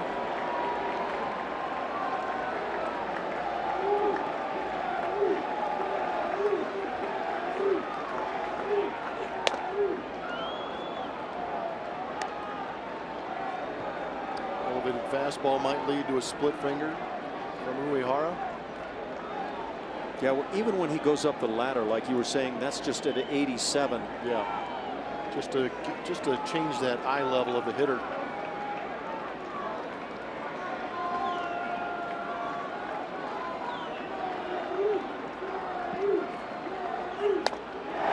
Up the ladder again and gets George Springer on strikes. That'll do it. A couple of strikeouts in the inning. The Astros leave Altuve at second, but lead it.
Lead 7-6 over Boston in the bottom of the 8th inning here at Fenway Park, and our delivery of the game is delivered to you by Jimmy John's.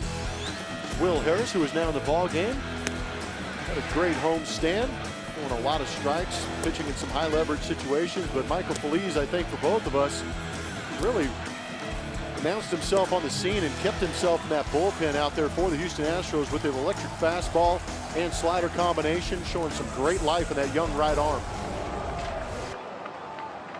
And as Blummer talks about Will Harris, 14 consecutive scoreless appearances now. 14 innings pitched, 14 1/3 in that span. He's only walked one man over those games, 9 hits. It's just been spectacular.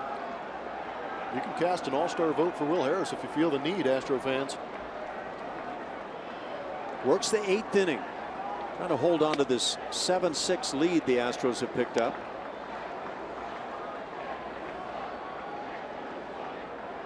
Bottom 3 in the order for Boston. Brock Holt, Ryan Hanigan, and Jackie Bradley due up.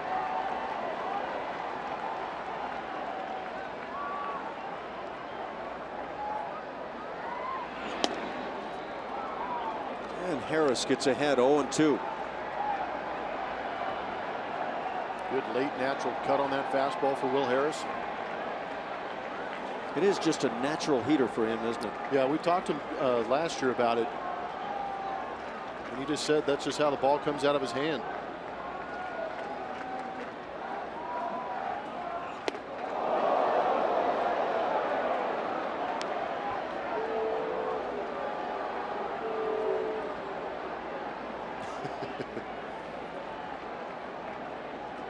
Well, if you think the Astros never pitch hard inside, keep that pitch in mind. I mean, I'm not laughing because it's up around his head. I'm just, pitchers are some kind of a little crazy sometimes out of the bullpens. Holt takes 3 strikes as he heads back to that Boston dugout, and the first out of the inning. And that's usually what happens. The ball gets away and then the next pitch is painted perfectly on that outside corner, and that's exactly what Will Harris did. I'm sure he had intentions of coming high in the zone, but that number 3 pitch up and in was a little drastic. But that right there, you can see that was a pretty good view of how he gets a little bit on the side of that fastball. Guys will talk about being on the side or around it or whatever the terminology of the day happens to be, but exactly so. Just gets those fingers on the outside of the baseball. Ryan Hanigan doing the catching all the way tonight. Has doubled in 3 at bats. That double, a big one in the 2nd inning when the Red Sox put 5 on the board. Hanigan with 2 RBIs with that double, doubling his total on the season.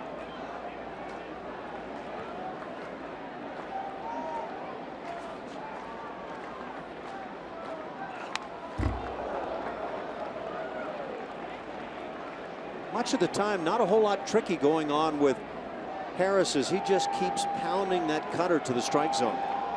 Does have that breaking ball. Pretty true hammer over the top, 12-6 style.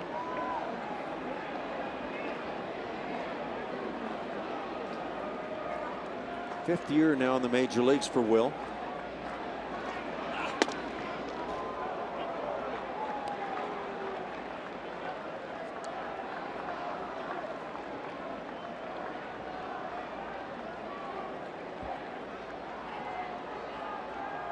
And Harris last year in 68 games has put up some amazing numbers. A 1.90 ERA. He allowed 42 hits in 71 innings. And another strikeout. 2 in the inning. And now Harris will go after the 9-hitter Jackie Bradley Jr. No easy task, but a great pitch. Climbing the ladder on Hanigan. See Hanigan kind of push up on the toes there, trying to get to that heater. Bradley has a double and a single tonight. He's also struck out. The double in the 2nd inning plated a run.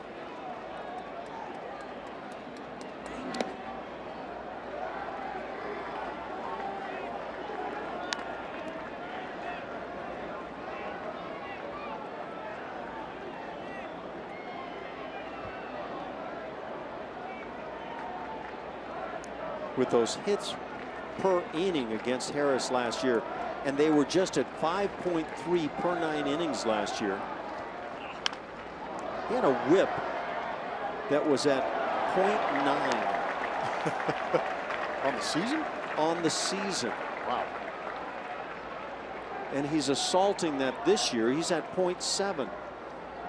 That's good stuff. Good guys to have in your bullpen.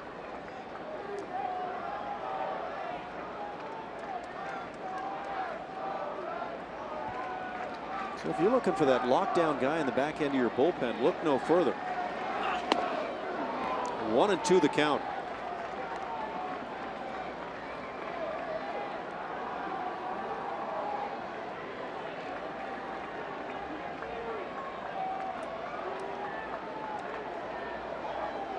And I can't help but ask myself, how did Will Harris get away from Arizona?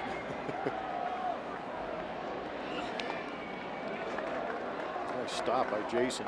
Certainly is. He stayed very steady. I wonder if he took that off the right bicep. You get a lot of those out off the point of the shoulder on down to the bicep. Oh. Yeah, they're tough. The chest protector you caught with is a postage stamp compared to what these guys are playing with. Put one on someday, and I'm not sure what they're made of today, but there was really not much going on with a chest protector.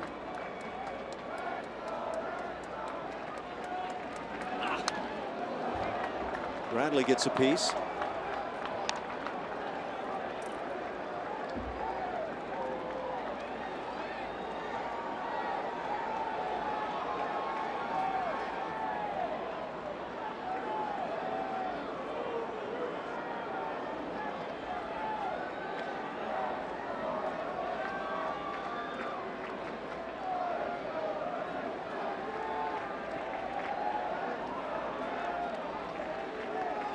The 2-2 from Harris. Drilled into center field. That is one very hot hitter. Third hit of the night for Jackie Bradley Jr. And again, he's just tacking on this 19-game hitting streak. Yeah, that's pretty impressive stuff what Jackie Bradley Jr. is doing.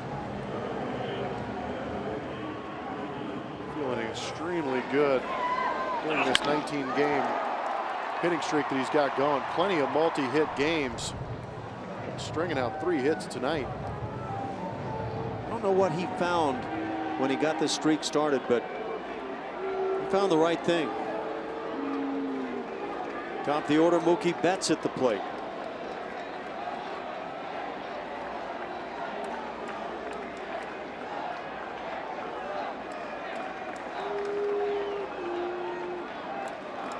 Betts is 1 for 4 tonight. Drove in a run with a base hit in the second.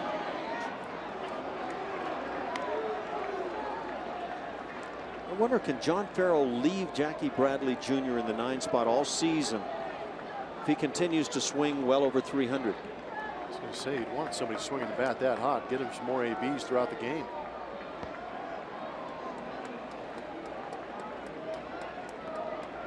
But again, you don't want to disrupt what he's got going on. Wow. There's some paint right at or just off the outside edge.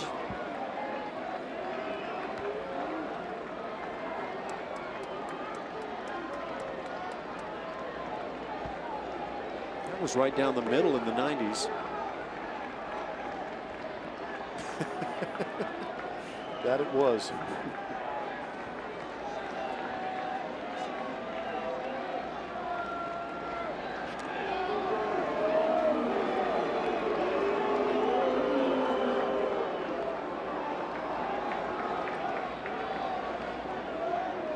Again, one of those situations where Jackie Bradley Jr. might be thinking about trying to advance. If he does get thrown out at home plate, next inning will start with Mookie Betts leading off that inning, or he will be up with a runner in scoring position.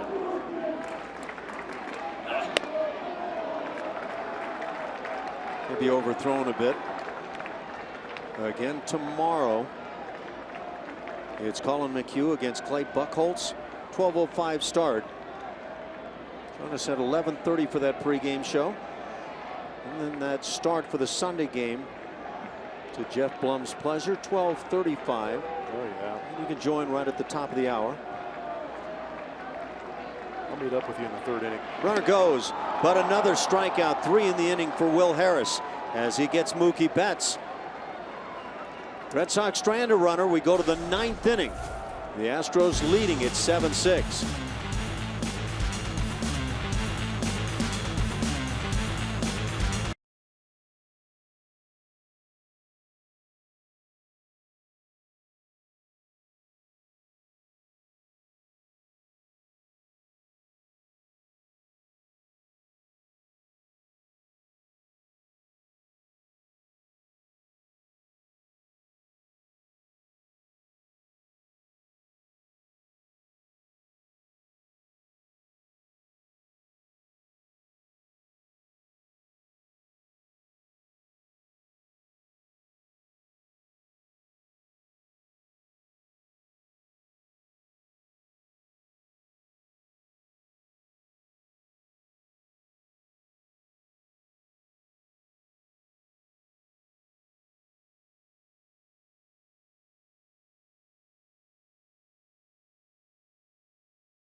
Sports is presented by Southwest Airlines. Transparency, low fares, nothing to hide. And by Toyota. Let's go places.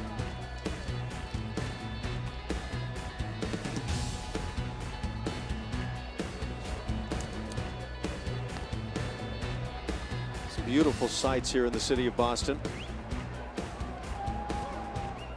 It's the old State House. So we go to the 9th inning. The Astros trying to add to this 7-6 lead. And the closer on, Craig Kimbrell.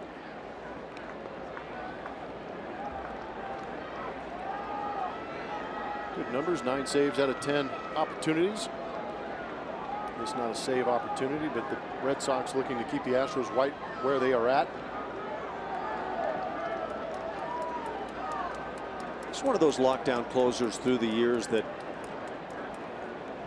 would figure to make the Red Sox really tough late in the game. 4-time All-Star. Faces Carlos Correa on that first pitch, just inside. 4 times Craig Kimbrell has finished in the top 10 for the Cy Young Award. Last year broke the string though while pitching with the Padres.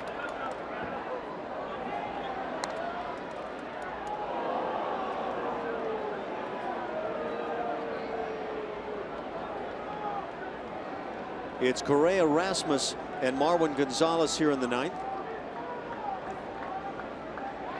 Correa is 1 for 3, also has drawn a walk, and Luke Gregerson gets it ready for the 9th.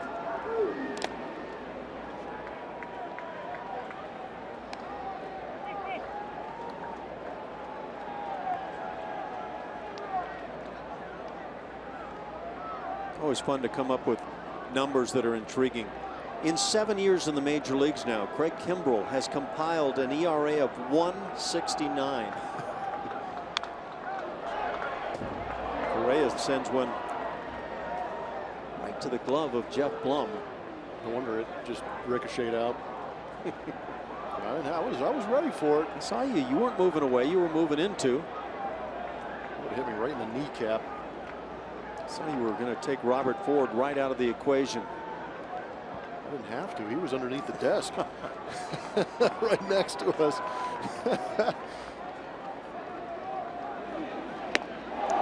Correa down on strikes, and that's what Craig Kimbrell does. Well, that's truly a lethal combination that he attacks hitters with that fastball in the upper 90s consistently. But then that turbo slider that he has also just put guys away in a hurry. He's averaging 97.5 miles an hour on his fastball. It's a pretty good matchup of chin beards right here. Can't find that in the stats.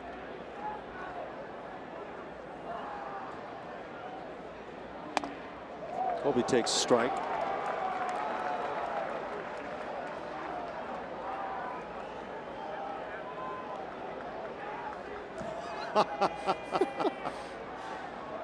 Jeff Blum points out that they've got a great shot of it on one of the boards out here in center field. The two bearded fellas going after each other. Oh, looked like Colby was an auto take right there. That was taken all the way on an 0-1. There we go. Look at that. Strong to quite strong. The beard game on those two.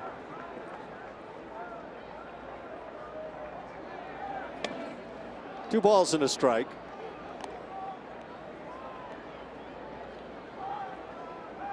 Need a couple of, there they are, the action figures. Yeah, exactly. Colby's got a sweet bobblehead day coming up at Does he? Minute Maid. Yeah, it's got the goggles on, the celebration. Pretty good commercial too. 3-1 the count. It almost looks like when Kimbrel's coming at you, he's kind of cross-firing, but he gets way down low on those legs. Ryan Hannigan is kind of moving around back there. The feet are shuffling around, and He started out with the knuckleball. yeah, He's, you know. I don't know. To your point, it looks like even the catcher is scuffling to pick up where the baseball is coming from. That one was handled easily. It's 3-2. That was just noise on the outside corner.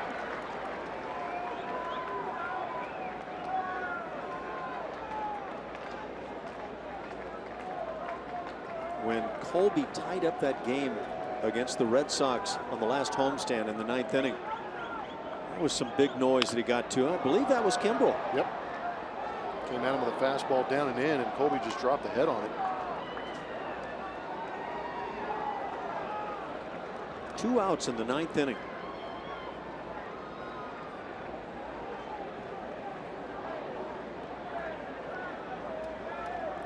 Unfortunately, you missed that trip that night. I did. I raced you guys to Seattle and beat you by a pretty wide margin. By about a day. Colby draws the walk.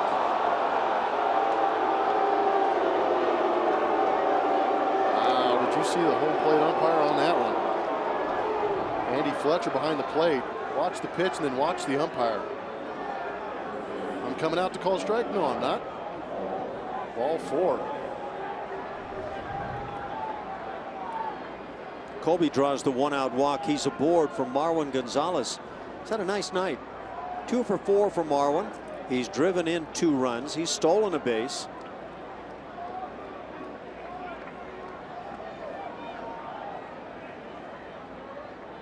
Got off to a slow start on the season, but has been picking it up. Getting more consistent ABs. Good swing, but a towering pop down the right field side. Mookie Betts will make the catch. And the second out here in the inning, as it brings up Luis Valbuena.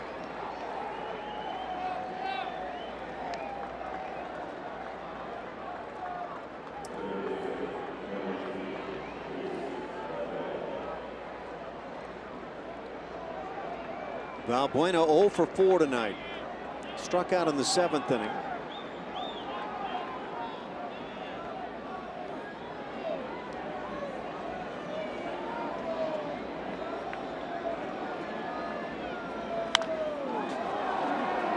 That's back to the seats.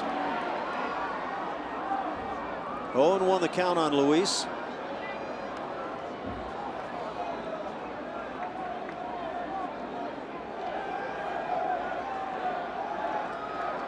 Valbuena has a couple of career home runs against the Red Sox.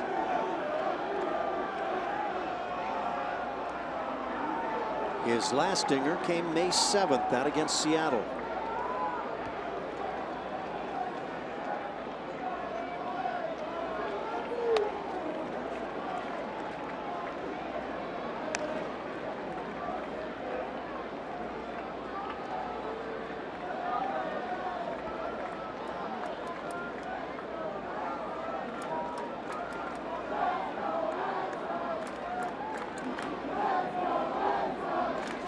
1-1 the count. A couple of outs here in the inning.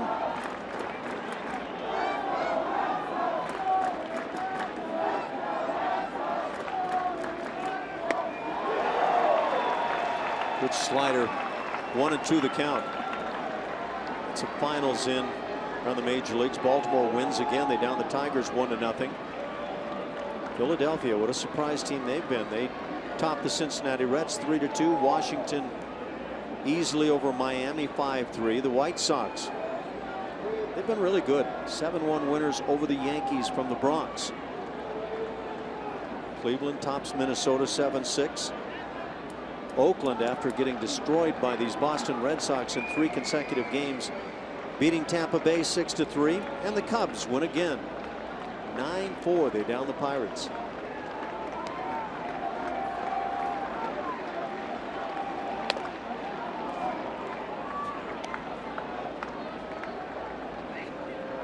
What do you think, Blummer? Is there magic in Chicago this year? Both teams are playing extremely well. I'm sure they're as excited as Cubs fans are. They always seem to be looking for what could possibly go wrong. But I'm not sure that anything's going to go wrong if they stay healthy. Because that is an incredibly potent lineup. We've seen a team here in Boston who's firing on all cylinders with their offense and defense and their pitching. Good pitch, but still off the plate for Kimbrel. But for me, the Chicago Cubs are just dialed in. With tonight's win, they're 26-8 to start the year. Yeah, yet to get to double-digit losses. And they're the only team that can say that around the bigs. Did the bat go through? They appeal to third, and Palms down. So a little surprised. Just watching down on the field. Let's see what it looks like. Oh, very good call. Maybe I just saw the secondary waving of the bat right there. So the Astros have 2 runners aboard, a couple of walks in the inning, and now Carlos Gomez with a shot.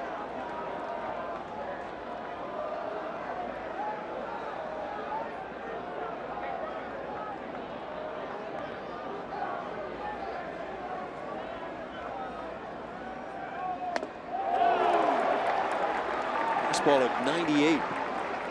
Kimbrel was a little upset on that fastball. Man.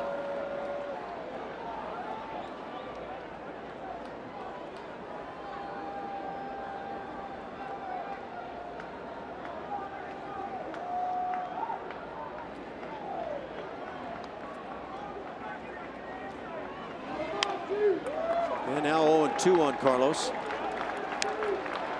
Gomez is 0 for 4. A couple of strikeouts.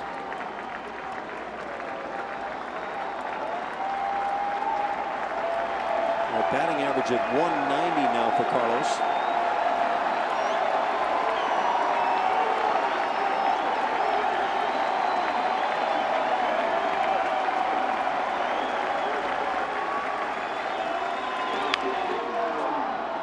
Right on the hands. Ouch. It's a pretty good piece of lumber, though. If that thing didn't break it. I thought for a moment I might hear from you that was between the hands. It was close. Get a good look at it right here. Running heater at 98. Oh, man. Once again, the 0-2 pitch.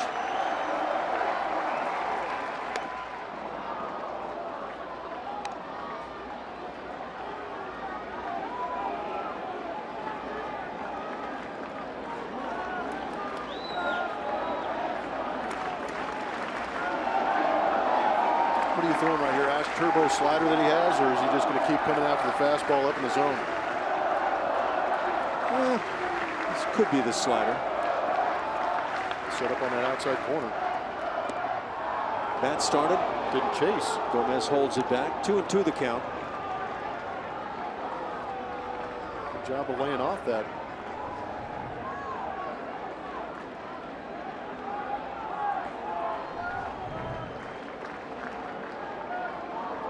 Hannigan goes to the hill.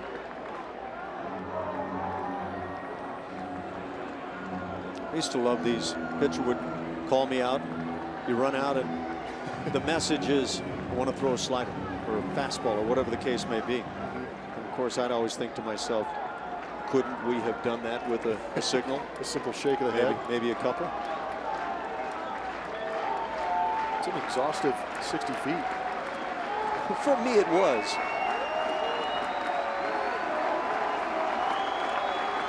Steve Sparks is calling the heater, and this heater is fouled back. Good swing by Carlos Gomez. It was.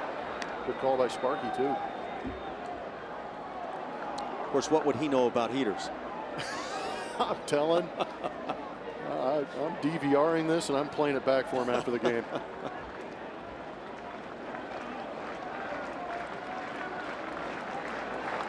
Here's the deal. I know you will. I'm true to my word. That's a fact. 2-2 count, 2 outs. We're in the 9th inning. 7-6 Astros lead.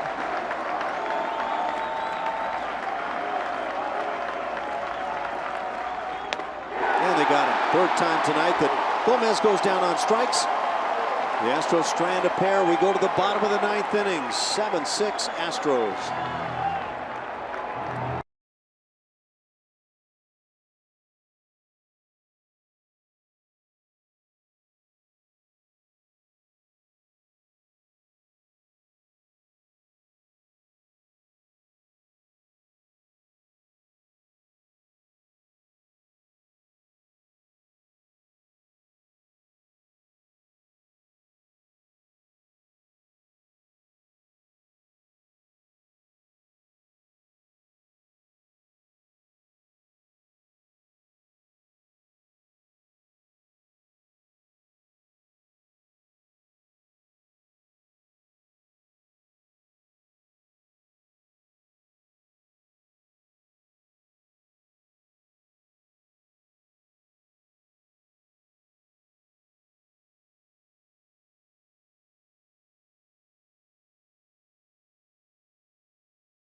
We go to the bottom of the 9th inning. The Astros clinging to a 7-6 lead as the closer comes on. Luke Gregerson trying to close this thing out.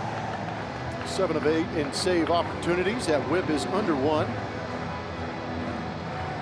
Rough time out there Wednesday against Cleveland. But an opportunity to forget about that last outing and make it a good one here in Boston.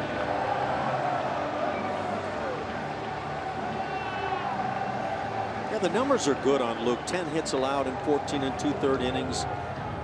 You mentioned the whip under the 1 mark. Now the assignment, pick up save number 8.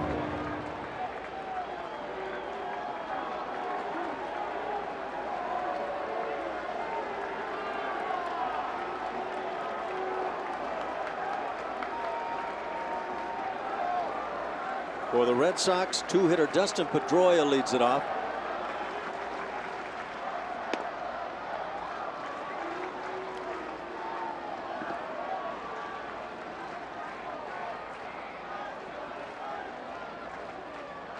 No balls and a strike.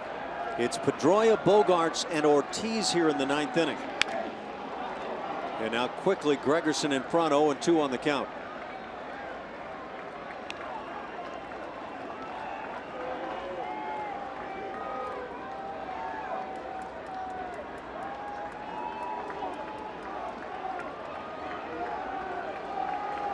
For Dustin Pedroia, 1 for 4 tonight.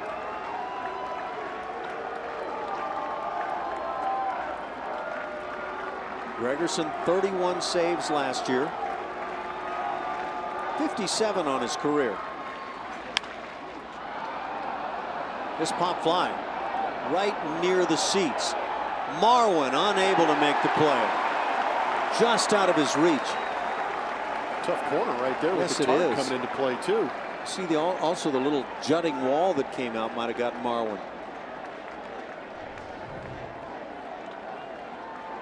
Did a good job of getting over there, but again, another. See right there? Yeah, stopped him.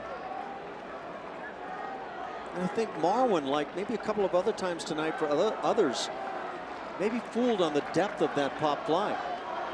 Yeah, because everybody's coming to a spot. It seems to drift just a little bit past him. You're right. 1-2 the count. The appeal yields the palms down.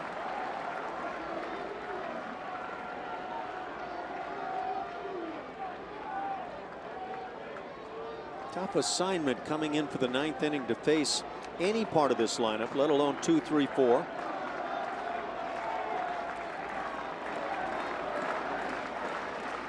But got him. That slider comes into play. Out number 1.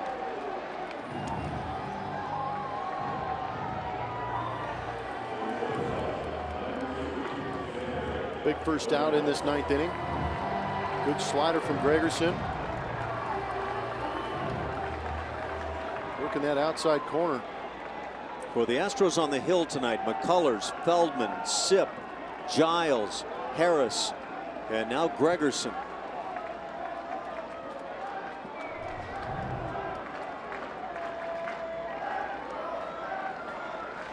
That's 9 strikeouts for Houston pitching. Xander Bogaerts at the plate. Boy, he was completely fooled on that one. Bogaerts is 2 for 4, a single and a double.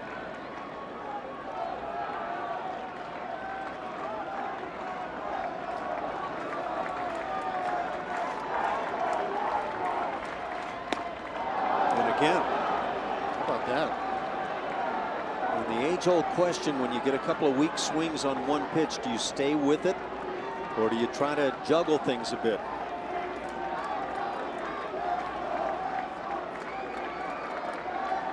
Well, with 2 strikes, it's a 57% chance Luke is going to throw a slider.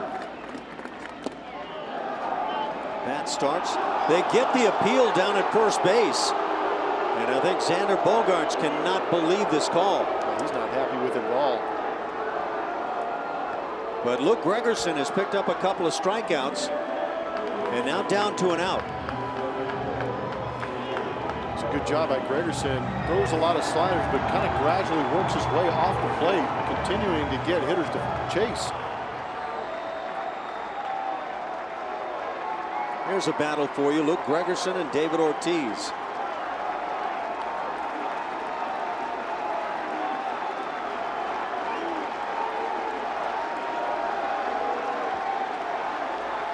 And the Red Sox fans, many of them chanting Poppy.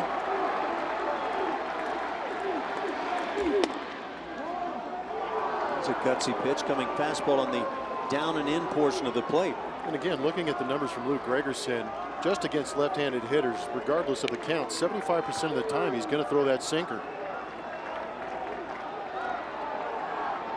I wonder if Gregerson has any history with Poppy and realizing that he tends to take on that first pitch, thinking maybe it's a slider in the dirt. Could be. It's actually a pretty good call. These guys that take early in the count, get aggressive in the zone, work your way ahead. Popped up shallow in left field. Colby Rasmus is under and puts it away, and the Astros pick up a win here in Game 2 against the Boston Red Sox, evening this series at a game apiece. Luke Gregerson with the save, and keep in mind it's a night where Lance McCullers came back and joined the fold. Offense came alive, and a very nice one for the Astros to pick up. And we'll be right back. A few final comments on tonight's game.